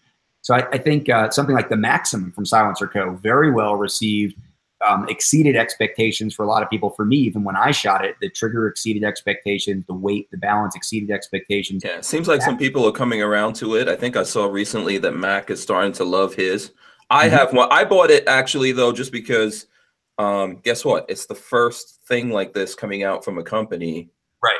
You know, for me as a gun guy, I think not everyone in the market is like me, but I'm a real gun guy. I'm going to buy whether it's high or low. But if prices are really high, I'm going to buy very little, only those things I really want. And if prices are low, I'll probably do a lot more shopping. But certain things like that, the Maxim 9, the Hudson 9, those kind of things, you know, you think about it seriously. Yeah, they've got some novelty to them that gets the market excited, you know, and I think that's what, you know, I look at like the pistol caliber carbine thing that really has exploded again this year, right? Ruger just came out with a new one. CMMG came out with their Guard. You see the caliber carbine divisions. And High Point. I don't know what you think about High Point. High Point has a 10mm carbine. Ruger, you were saying Ruger actually came out with a takedown. Yep, a new one. 9mm that you can, I think you can adapt it and you can use Glock magazines. And then Glock still doesn't make a carbine. Right. And you know, but now they make a short slide, long grip gun that nobody was asking for. But that's hard. What do you think about that? I don't get it. I mean, well, I do. I mean, intellectually, I understand. They put a gun together to try to sell it to the military. They lost the contract, but the gun exists. Why not put it out on the market? Because they know they can sell some, and they've got the molds made, and they've got all that. But I look at it, and it's just like, I don't know who was asking for a long grip. And I actually posted about it earlier in social media, and I still haven't found anybody that's like, I really wanted a full-size grip with a shorter slide. Patrick from the Firearm Rack. He's there probably right now screaming that he was here. He was on the show last night, like, you know, telling us that we really want this, even if we don't know it. I don't know. And here's what I hate about it. I don't hate that configuration. Like, what I don't like about it is they took these huge step backwards in the magazine area. So they have this lanyard thing in there, which no one's ever going to use. And they have this little lip on the front of the magazine, both of which with a flush magazine may hinder positive insertion and definitely could hinder the emergency extraction. So for a defensive duty military gun to have a magazine well that makes it harder to seat a flush magazine and might make it harder to remove a flush magazine just makes no sense to me whatsoever. So take the top end and do whatever you want with it. But that was really a huge step backwards. Their best in that way was their first gun with that hole cut out on the front at the bottom of the grip, the little U that you could reach and grab the front of the magazine, and a thumb hole that you could put in behind the back of the magazine. That was the best gun they ever made in terms of the design for insertion and extraction. And they did it. Yeah, I think we lost you for a little bit there. Now, I even saw you. I've seen you cut down a Glock, the grip. Yep. You know, and I know some people actually yesterday when I was talking about this, I said my brother Anonymous liked the idea of the 19X. Then I got home and he called me to tell me, hell no, he didn't like it. He was mad because I even said that on air. But he's one of those people that like I saw you did a video on this actually. He cut down his the grip, and then so I had the longer slide, shorter. Here, it's actually back at the Eastern headquarters in Florida. That Glock 26L we called it, and it was essentially what the FNS9C does. Excuse me. Thought I was going to sneeze. All right, so it's essentially what they do. It's a mid-size top end, right, on top of a subcompact grip. That's essentially what that 26L was. And what I really love, the reason I wrote an article for my blog about it. It was one of the last ones I wrote in 2017. The reason that I really like the XDS 4-inch, and I'm going to go ahead and clear it. The world, it's clear. The reason I really fell in love with this gun was all that weight out in front of the hand. So a 4-inch barrel with that extra weight, and it may not seem like much, but 0.7 inches of slide and barrel extended out front gives you a lot more shootability in a gun. So short grip, normal size barrel is the configuration. You know, I've seen guys come through classes with 19s chopped to 26 size. I've seen people come through classes with 17s chopped down to 19 size grips, but I've never seen anybody show up with like a magic extended grip area behind a short slide and barrel. Yeah. Now, my friend Walter at Safety Harbor Firearms says that he thinks Glock's going to sell a shit ton of them. I would agree with that, but I'm not saying that because I agree with it, I think it's a good idea. I think Glock is just going to sell a crap ton of whatever they make, and that's why they're not innovating. And I wanted to talk to you about that because, and I've seen you. I think you do want innovation in our space, right? Oh yeah, like take the Hudson for example, right? Like what Sly and his family there and their company have done is cool. Like I love the fact that there's an American-made gun that's got a lot of kind of evolution and some innovation in the recoil, and it's different, right? The trigger is different. I don't understand why the trigger is hinged, the tab is hinged differently. I didn't find it that comfortable. You know, I don't know who really needs that gun, but I'm happy that it exists. I'm happy that it's an American startup. I'm happy that people are excited about it. I want them to deliver a gun that people fall in love with and say, that's cool. Because I'll tell you what, any problem that his gun has, now that it's out in the market, every time there's a problem with that gun, it makes people more skeptical about my startup gun company, right? Like, I'm going to let them work the problems out before I buy one. Because the people that ran right out and bought those H9s may be having problems with them, right? Because I've seen some problems with them. The one I shot that was a production gun had some problems. I don't want that for the PD10. It may be inevitable that the audience is going to find them, but I want them to find 1 out of 5,000 guns, not 1 out of 50 guns. And if that's what they're finding, like the Remington, right? Remington's one of the biggest gun companies in the history of Earth. They put a gun out, the R51, that was like, I don't even know how it made it to market the first time. And people were like, well, if Remington can't figure it out, how is Pincus and his like 5 guys going to figure it out? Mm-hmm. I think it is possible for you to figure it out because you're not as big as Remington. Yo, there's definitely some advantages to being small and being nimble and being able to control it. Right. But like Grant Cunningham was involved in that K6 gun. He's the designer on that revolver from Kimber. But he'll be the first one to tell you that that gun is not 100% what he would have done. That there were certain compromises that control over because of the way they contracted with him as a parent company. I didn't want to do like the Rob version of the, you know, Smith & Wesson M&P or the ICE training version of even the Springfield XDS. If I was going to design a gun, I'm going to put my name on it and my logo on it. I'm 100%. Like it's not going out with me saying, well, I didn't really want the trigger that way, but I had to, you know, to get everything else I wanted, I had to let them decide how to do the trigger. Like that's just not what I'm doing here. Yeah, and also like a thing I would like to tell people, just think about this. It's always easy to say, oh, you know what? I can make a phone. I can make an iPhone better than Apple, or I can make a gun better than this person or that person. Actually go out there and try to do it and see what happens to you. You know, and hopefully you do make it and you do make a better gun and you could still go broke doing that. You know, so it's a balance of like actually being able to go out there and do this and spend and be able to spend all this money if you're starting from scratch. And then what we're fighting against now is you have these big, massive established companies. They've been out there for a long time making these guns. They're making money off of them. They have the ability to take chances and bring in new stuff and innovate in the space, and they won't do it. You know, and we're kind of stuck in the middle there where we want to see some new things, or at least people to listen to what it is we want. I mean, let's look at like Springfield gets crushed with the XDE because it doesn't make a lot of sense to a lot of people. Glock gets crushed with the 19X. Now, both companies will sell a lot of those guns, but we're here, you know, pontificating about how the designs weren't really what people wanted or weren't exactly what people needed. But at the end of the day, you know, maybe shame on us because they are still those giant companies. Now, it's interesting. Sometimes people ask, well, wait a minute, Rob, you carry an XDS. You're building your own gun. XDS sponsors your tour. You do videos with FNs and with other guns and that come across that some of the Eagle industry guns or a Grand Power gun. Well, I'm an educator first, right? I'm an educator. I try to be a leader in the firearms community. If my gun designer like resume line is like 8 down, you know? Mm-hmm. So yeah, I'm designing a gun. I have an interest in that gun being what I want it to be. Underneath that, I have an interest in it selling and making a profit and generating some revenue so I can buy my wife some new flowers or whatever.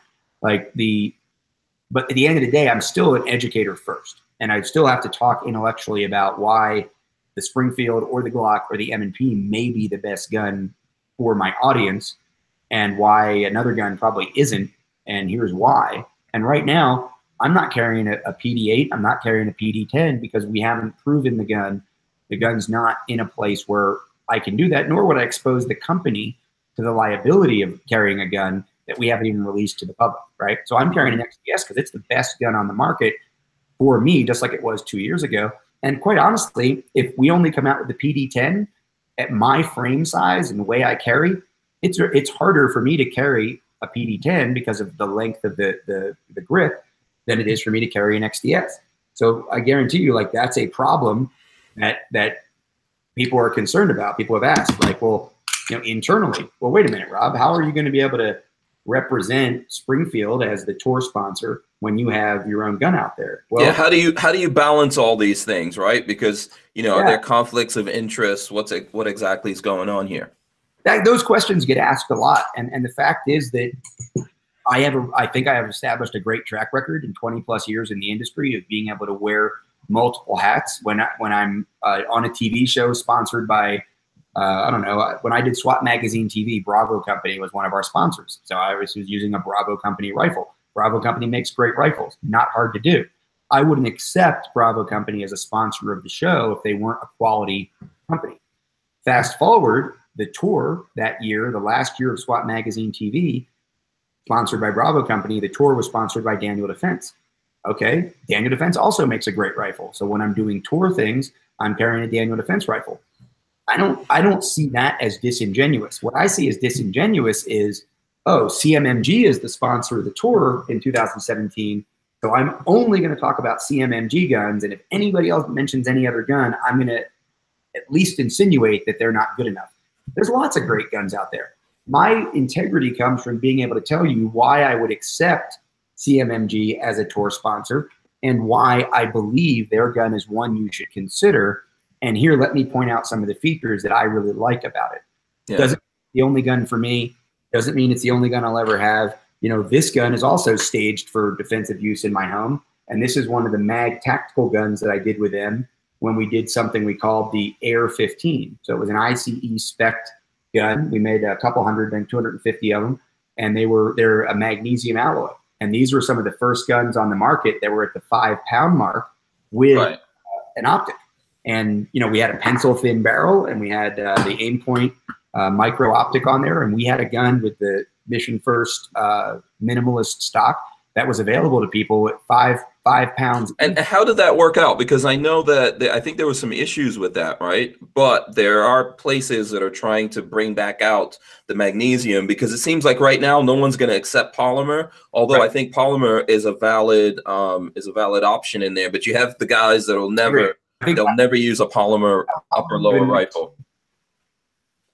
Be given more of a chance than it's gotten. Ergonomically, I don't think it's aesthetically as pleasing, but functionally and fundamentally, it should be viable. The magnesium alloy worked great. They had some internal issues at their company.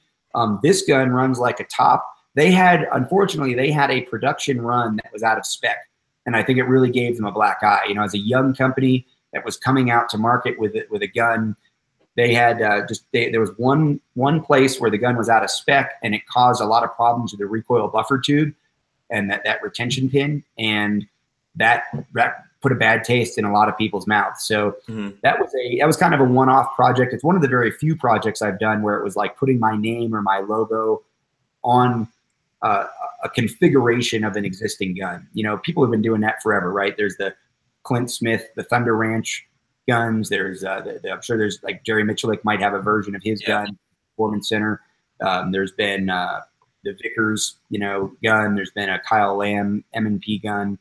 The Jack carbine from Travis Haley. Like, people putting their name on an evolution or a color or a accessory package on a gun. That's been going on for a long time from the training industry. We haven't had somebody design a gun from scratch from the training side, right? Cooper gets a lot of credit with the Bren 10, but that gun existed before he suggested the tweaks that he did. Bill Jordan gets a lot of credit for the Smith & Wesson Model 19, the Combat Magnum. But that was, again, more of a tweaking of configurations. That's really about it, right? And you go back to like Walker, you know, Walker working with Samuel Colt to design that revolver back in the day, the first 44 revolver, the black powder gun. So are you nervous about this, thinking about it in this light? Like, you know, what happened here, you know? I think originally, yeah, I think when all that stuff started dawning on me, it probably is one of the things that's made this project take a little bit longer, is it became even more important to me and my integrity that this works, or that it's a gun that when the problems are discovered by the marketplace, or when the version 2 becomes necessary, or I would say intellectually necessary, right? We may learn so much in that first batch of 6,000 from people actually using them over time in a lot of different conditions that we say, you know what, we can do that mag catch a little bit better. Let's change the mag catch, or we can do the slide stop a little bit better. Let's change the slide stop. We're not going to release a gun that isn't going to work, but a gun that could be improved upon by influence and feedback from the market. My training programs change every year because of influence from the market. Why would my gun designs not? Mm-hmm. Okay. And, you know, what do you think when, like, this whole question of balancing being in the industry on the industry side, but then there's still people that are turning to you as consumers, you know, how do you balance that? And then how do you deal with going back to what we were talking about in the beginning with freedom, when there's people, you know, that say, hey, I want you to tell me about these guns and everything, but I don't want you to make any money from the industry. You should starve. You know, like, how do you feel about that? I think there's a naivete. You know, again, people are going to attack, you know, I don't know, Larry Vickers because he's talking about Bravo Company guns only. Well, 5 years ago, he was talking about Daniel Defense guns only. That's how he chooses to do it, right? Rob Latham has been with Springfield forever, and you won't see him, you know, demoing with a Glock saying, well, here's some good things about the Glock, but I don't like it as much as I like my Springfield. Is it a crime if a company pays you to, you know, for lack of a better term here, shill for their gun? Is that a crime? It's absolutely not. I think what people need to do is decide, you know, I was just going to say, and I'll get attacked for the way I do it, which is I'll let Springfield sponsor the tour, but I might do something with FN during the summer, and then something with you know, Smith & Wesson during the spring, during the fall. And I may be talking about my Avidity gun, which is always now going to be there in the background. But then come spring again, I'm on the tour that is sponsored by Springfield. And people don't understand how you can do that with integrity. To me, that's kind of the easiest way. I think it's incredibly disingenuous to suggest there's only one gun this week that anybody should ever consider because they're one paying. And I have a hard time understanding how that works, right? Yeah. Because as instructors, as educators in the training side, we know some people's hands just don't fit a Glock, for example. Well, I don't care how much Glock is paying you. Like, when I go into a relationship with Springfield, I say right away, like, you can't imagine that I'm only going to recommend Springfield guns during the tour, because some people's hands might fit an M&P better. I might have a cop who's issued a SIG 320. I'm not going to not demo with his gun or not teach him how to shoot his gun or tell him his agency was foolish to give it to him. Like, I've got to work with that. The idea that I've got to be able to say, here's a selection of guns that I think are good. Springfield is the gun I'm going to demo with today because they're the guys that are underwriting part of this tour. And by the way, I happen to carry one of their guns, but it also works the other way. I'm not out there recommending the Springfield range officer as a good carry gun, right? I generally don't. I don't think that 1911s are generally a good idea at all for defensive carry at this point. You know, when we have so many good modern striker fired guns, I think guns without a manual safety are a better choice. And Springfield knows that. They don't think I'm out here shilling the range officer as a good option. They know that I'm primarily looking at the XD, the XDM, and the XDS as the options for people interested in modern striker-fired guns. But that I've got to put them on an equal level with the other guns that I know to be really good and reliable, the VP9, the upgraded 320s, the Glocks, and the M&Ps. Yeah. I don't think you could do anything for a company genuinely if you lose your credibility. And I think it's always a balance, right? If you're honest with folks out there, if you're honest with people, of what the financial dealings are with things related to you being an expert that they may rely, because whether you like it or not, people are going to rely on you at some point. I'm constantly telling people I don't know shit about guns. It always cracks me up when I read, when I'm reading like a YouTube comment about, and I do guns, cars, my channel's lifestyle, right? The other day I was reading, because I never had a pickup truck, right? In my life, never owned one. I bought one, and then I bought a 4x4 one, and I went to try to figure out how to use the 4x4, and someone was mad at me because I couldn't use the 4x4. It's the same thing with the guns. I never tell anyone that I'm an expert, but it's always funny when someone comes along and goes, "You don't know shit." Yeah. This is the proof that you don't know anything, because whether you like it or not, people are going to, if you do this kind of thing repeatedly, people are going to look at you. They're going to put some kind of like thing on you, you know? And so you have to go with that. Like if I'm not an expert in teaching people defensive shooting skills, I don't know who is, right? Like I've spent the number of classes I've taught, the number of students I've been exposed to, the number of people I've watched. I may be wrong about some things, and I readily admit that, right? Like I changed my mind. I look back and say, oh, I can't believe I was teaching that 5 or 6 years ago. But how, if we're going to use the word expert ever, how other than repeated exposure to a certain block of information or repeated exposure to certain circumstances and certain problems and solving those problems over and over again, how else are we going to define it? Yeah, right. And people might just put it on you. So if someone puts it on you, well then, okay, so now that's on you and you have to deal with that. And I think if you're honest with them, with the folks about that, and then they know, that's good. And I think people have to give you a certain amount of leeway to understand that you have to make a living doing this. You know, unless you believe in communism, you have to expect that people are going to make a living doing this. If they degrade their integrity or credibility, like I said, everyone's responsible for their own honor. So that's on you. The flip side of that is also with the company where, okay, you know, I believe in this product that you have, and I'm telling folks, hey, this is a great product. The company also has to give you the leeway where you say to them, you know what, this sucks right here. Or this thing that you're doing is dead wrong. Sometimes I get these NDAs and these non-competes put in front of me that are just ludicrous, that I just like scratch out or strike through entire paragraphs and sections. You know, I'm part of the Silencerco ambassador program, right? So that entails like a relationship, right? Like, okay, Rob, we want to make sure you have the equipment you need. We want to help you out with that part of it because you're going to be educating the public about this stuff, and we want you to be familiar with our product. Cool. So I make sure people know about the features of the product, and that's really about it. But when I got like a boilerplate, like NDA, I'm like, well, wait a minute, I might, and it's kind of like what we were talking about. I might be talking about a Gemtech suppressor. I might be talking about the advantages of one of the SIG suppressors or something. Like the idea that I'm going to only ever mention Silencerco or ever be seen in a picture of Silencerco, this can't happen. Like not the way I've set up my business, not the way I interact with my audience or the industry over the last 20 plus years. I can't do that kind of exclusivity. And quite frankly, as soon as I say that, almost always the companies are like, oh yeah, okay, that makes sense. Like even with USCCA, like I certify instructors all over the world to go out and teach defensive shooting. So just because I'm collaborating with them for a defensive shooting instructor development program doesn't mean that all of a sudden everything I've ever done gets cut off. But I understand why their lawyer asked. So I think we lost you there for a second. We lost you for a quick second. Just repeat that last part. This USCCA, I understand why their lawyer asked for me to never do anything with anyone again, right? Like not work with any entity that published firearms educational material. Well, yeah, okay. That's a nice ask, but no.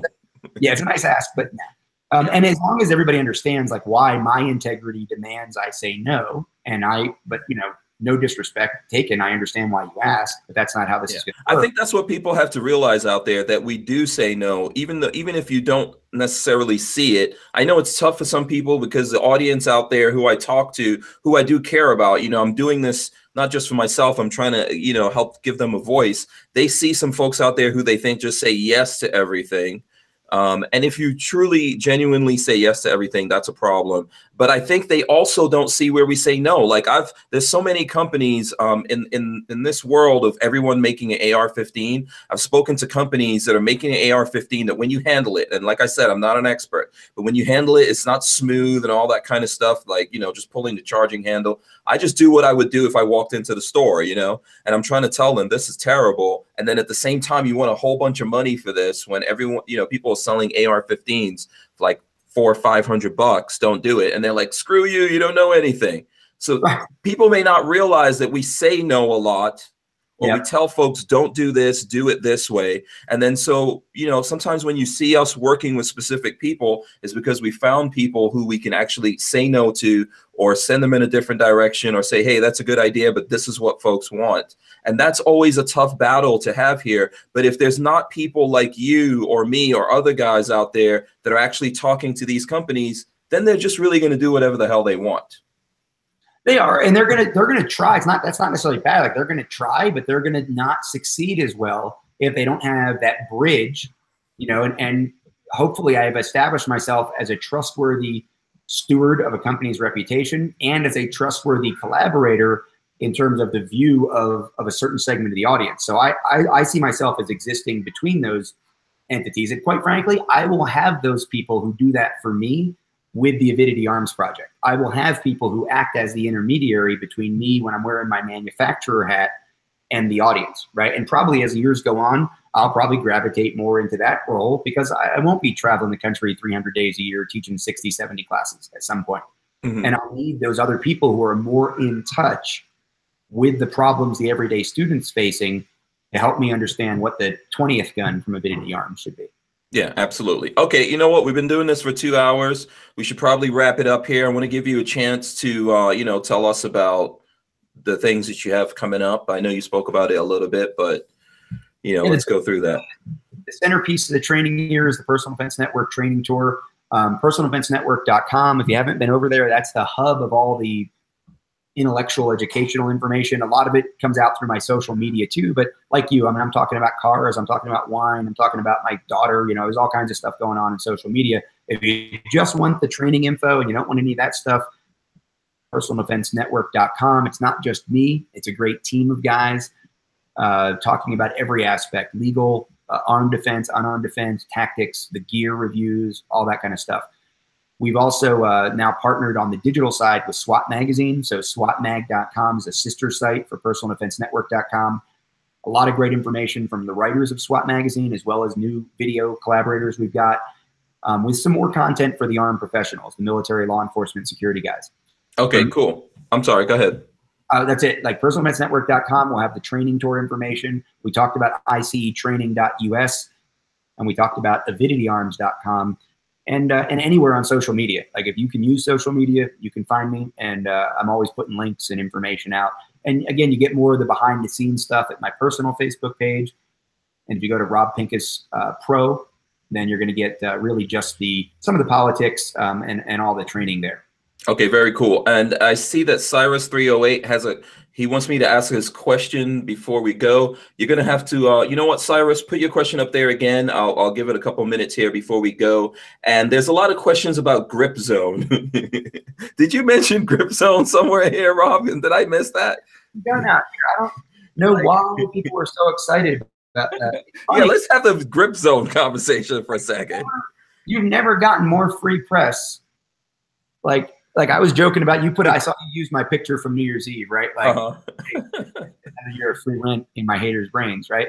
Like, that kind of, like, I don't know if people understand what they're doing. Like, if you want to have a conversation about grip zone, is it silly to put it on the side of the gun? Yeah, it's silly to put it on the side of the gun, but it doesn't hurt anything. Like, it doesn't change anything about the gun. They didn't compromise the grip shape or anything else to put grip zone on the gun. Like, it was a marketing decision, and it kind of became, it's so big that it but how many people that supposedly don't like Springfield have perpetuated consumer knowledge about Springfield's grip evolution, the Mod 2 grip evolution, by talking about grip zone? Like, thanks, hater. Yeah. Honestly, that gun now the M&P the M&P 2.0 is another one that's in the same vein, but I think that the evolution of that grip around an existing gun was one of the best ergonomic evolution or updates that I've seen from any company. That Mod 2 gun fits a lot of people really, really, really well.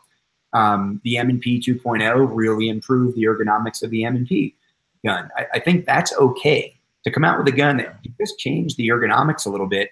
you know, a lot of people, all they wanted from Glock was get rid of the finger grooves. But every time they get rid of the finger grooves, these last few releases, they also do some other things that may not make as much sense. Yeah. You know what? I have seen the grip zone thing, but I didn't really realize that it irks so many people. What would be great is a t-shirt that says grip zone and with arrows going right here. I got your grip zone right here. Last year this was one of the 3D print guns, but I did add a grip space and light zone. Yeah. Well, you know what I think is funny on your gun? Just turn it so we can see the back of the strap, the back, yeah, with your logo on it there. There's going to be someone out there training, and they're going to look at their hand, and the palm of their hand is going to have your logo all up in it. It's going to be right there. There's a lot of. I put a picture of this out. This is the texturing. So this was the color coding for the mold guys to understand where I wanted certain heavy texture and where I wanted lighter texture. So that's what this color was. I put that in social media. I think you should have made around your logo way more aggressive, so people just get like permanently branded. The front, just like the stippling on the old 1911s, right? That right there and right there are the most aggressive areas of the texturing. So for sure, yeah, no, people are gonna be walking around with the yeah, they're gonna be walking around with your logo. Okay, so Cyrus 308, his question is oh wait, where did it go? Hold on a second. Wait, let's see. I saw it here, and then I just there's a ton of other questions that went past. Okay, here we go. Is Rob coming to Aurora Sportsman's Club? I want to train with him in Waterman, Illinois.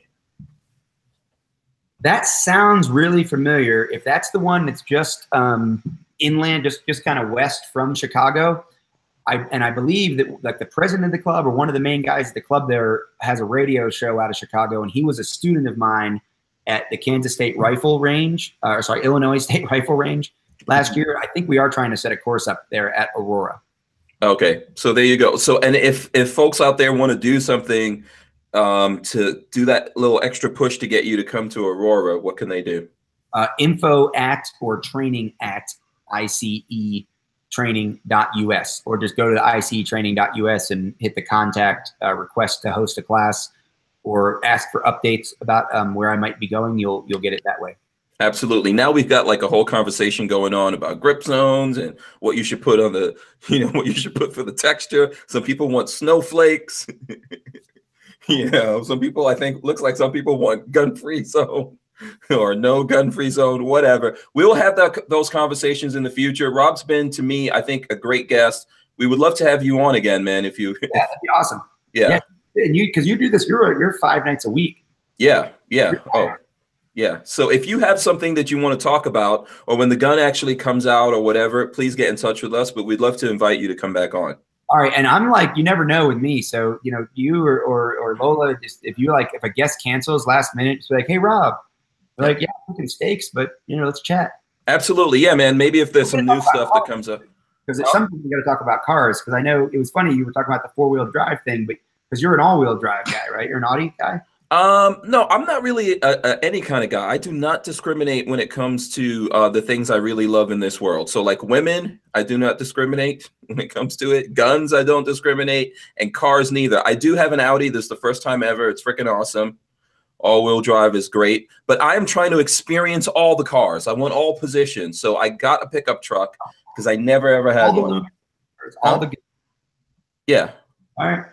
Yeah. Cool. So yeah, we should actually talk about cars. I really do, but I'm not an expert on cars. I just know what I like. What's your favorite car?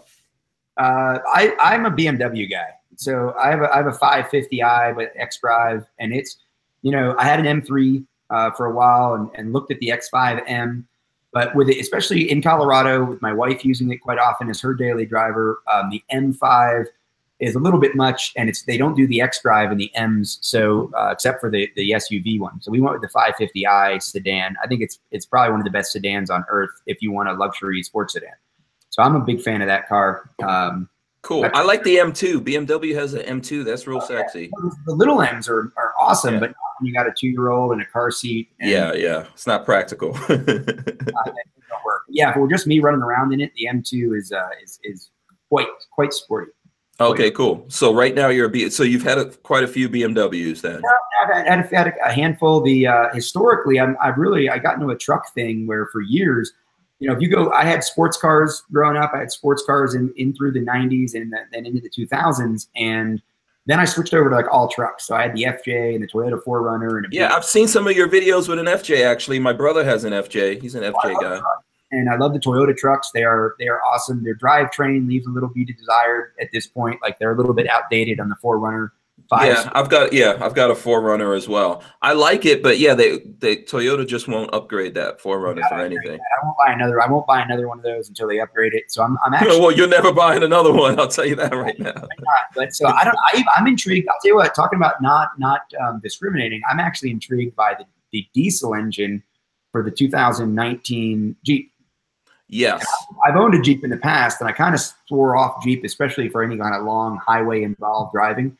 But if they come out with that diesel engine a couple years, that you might actually see a Jeep in the collection. Yeah, I think they did a lot of things with the new Jeep, man. It's really improved. They really went out of their way to make like removing the roof easier or dropping down the windshield and all these different kinds of things. And I heard that the diesel one is actually got more horses.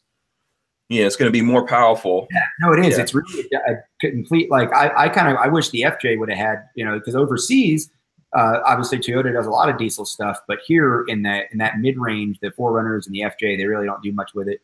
So I don't know. I have not decided what the 2018 Tour vehicle is going to be yet.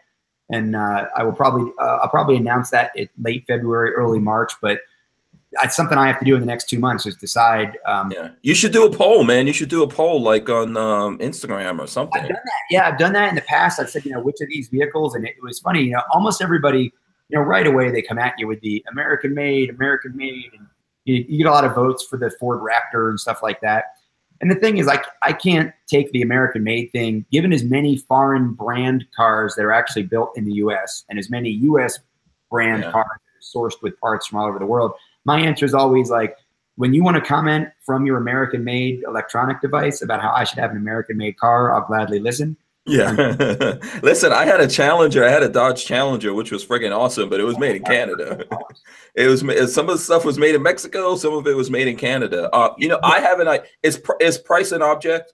Is price an object in the tour vehicle? Yeah, I mean, I would not taken anything. Like I wouldn't take the 550 out on the tour. I mean, it's going to be something. Because I was going to say, get the Lambo SUV, man.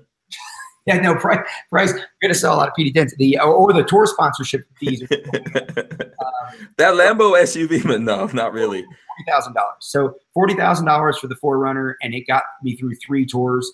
I'm not ruling out using it again. I don't think I'm going to use it again this year, but a $40,000 car that gets me through 3 years of touring and, you know, gets used as a daily driver that I abuse. I think it's a 40,000. Okay. I was going to say, if it wasn't, cause you know, like pickup trucks now are way over 50. You're talking like 50, 60 going all the way up. I was going to say a Power Wagon is pretty badass. I have a, Power Wagons are, a buddy of mine has one of the Rebel, the Dodge Ram. Yeah. I have a Rebel.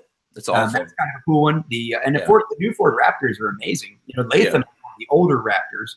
The new ones are even more impressive. Yeah, the new Raptor is amazing, man. They went aluminum with everything and turbo. Even though it's a V6, it's pretty badass. Springfield has one logoed up that was at the Night of the Saint, even a pre-release production one. That the guys from who was it? Greg Fouts was out there with it, and that thing was incredibly impressive.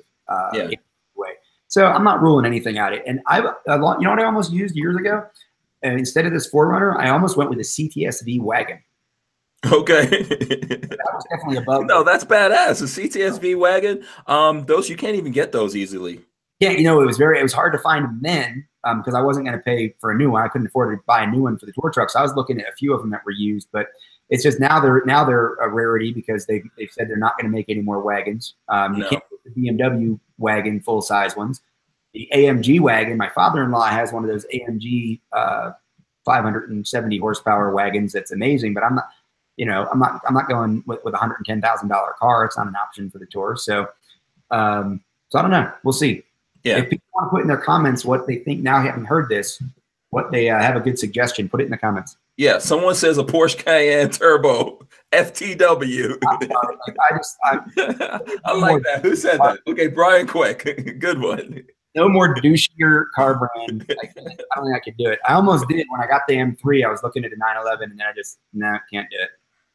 Yeah. Yes, please. You know what? That is a good thing. Put in the comments what you think would be a good vehicle. We'll come back. Maybe when you announce that, Rob, come back on and we'll talk cars, man. All right. Sounds good. All right. Awesome. Thanks for coming on. We really enjoyed it. I want to thank everyone for watching, everyone for sharing. Even up till now, we've got like over 100 people watching us. We appreciate you guys hanging in there with us. I know we're going a little bit late. We'll be back tomorrow. Tomorrow we've got Derek Gray. That's 50% Tactical. Do you know Derek Gray, Rob? Yeah.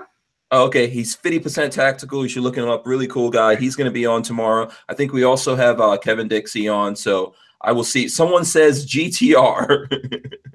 Nissan GTR. Nismo version. Wait, you're familiar with the VR4s from back in the day, back in the 90s? The Mitsubishi 3000 GT VR4s? I know the 3000 GT. I didn't know there was a VR4 version. VR4 was the twin turbo, all-wheel drive, all-wheel steering, kind of grand touring sports mobile monster Japanese supercar thing. It was before the GTR was the ultimate crazy Japanese car. Mm-hmm. That was the one. I had two of those back in the 90s, in the late 90s. Wow. Okay, yes. Wow. I wouldn't rule something like that out.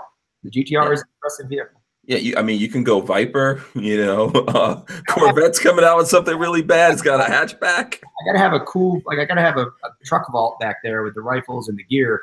Yeah, you gotta remember I gotta drive a Corvette.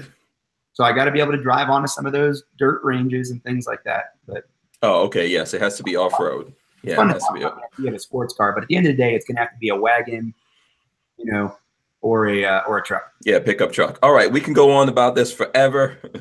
I will see you again. Thanks a lot, Rob. I really appreciate it, man. Thank you. Peace out, everyone. Thanks for joining. Thanks for everyone who sponsors us on Patreon/Hank Strange. Thanks to Big Daddy Guns, Safety Harbor Firearms, and Andrews Custom Leather. We're out. Peace.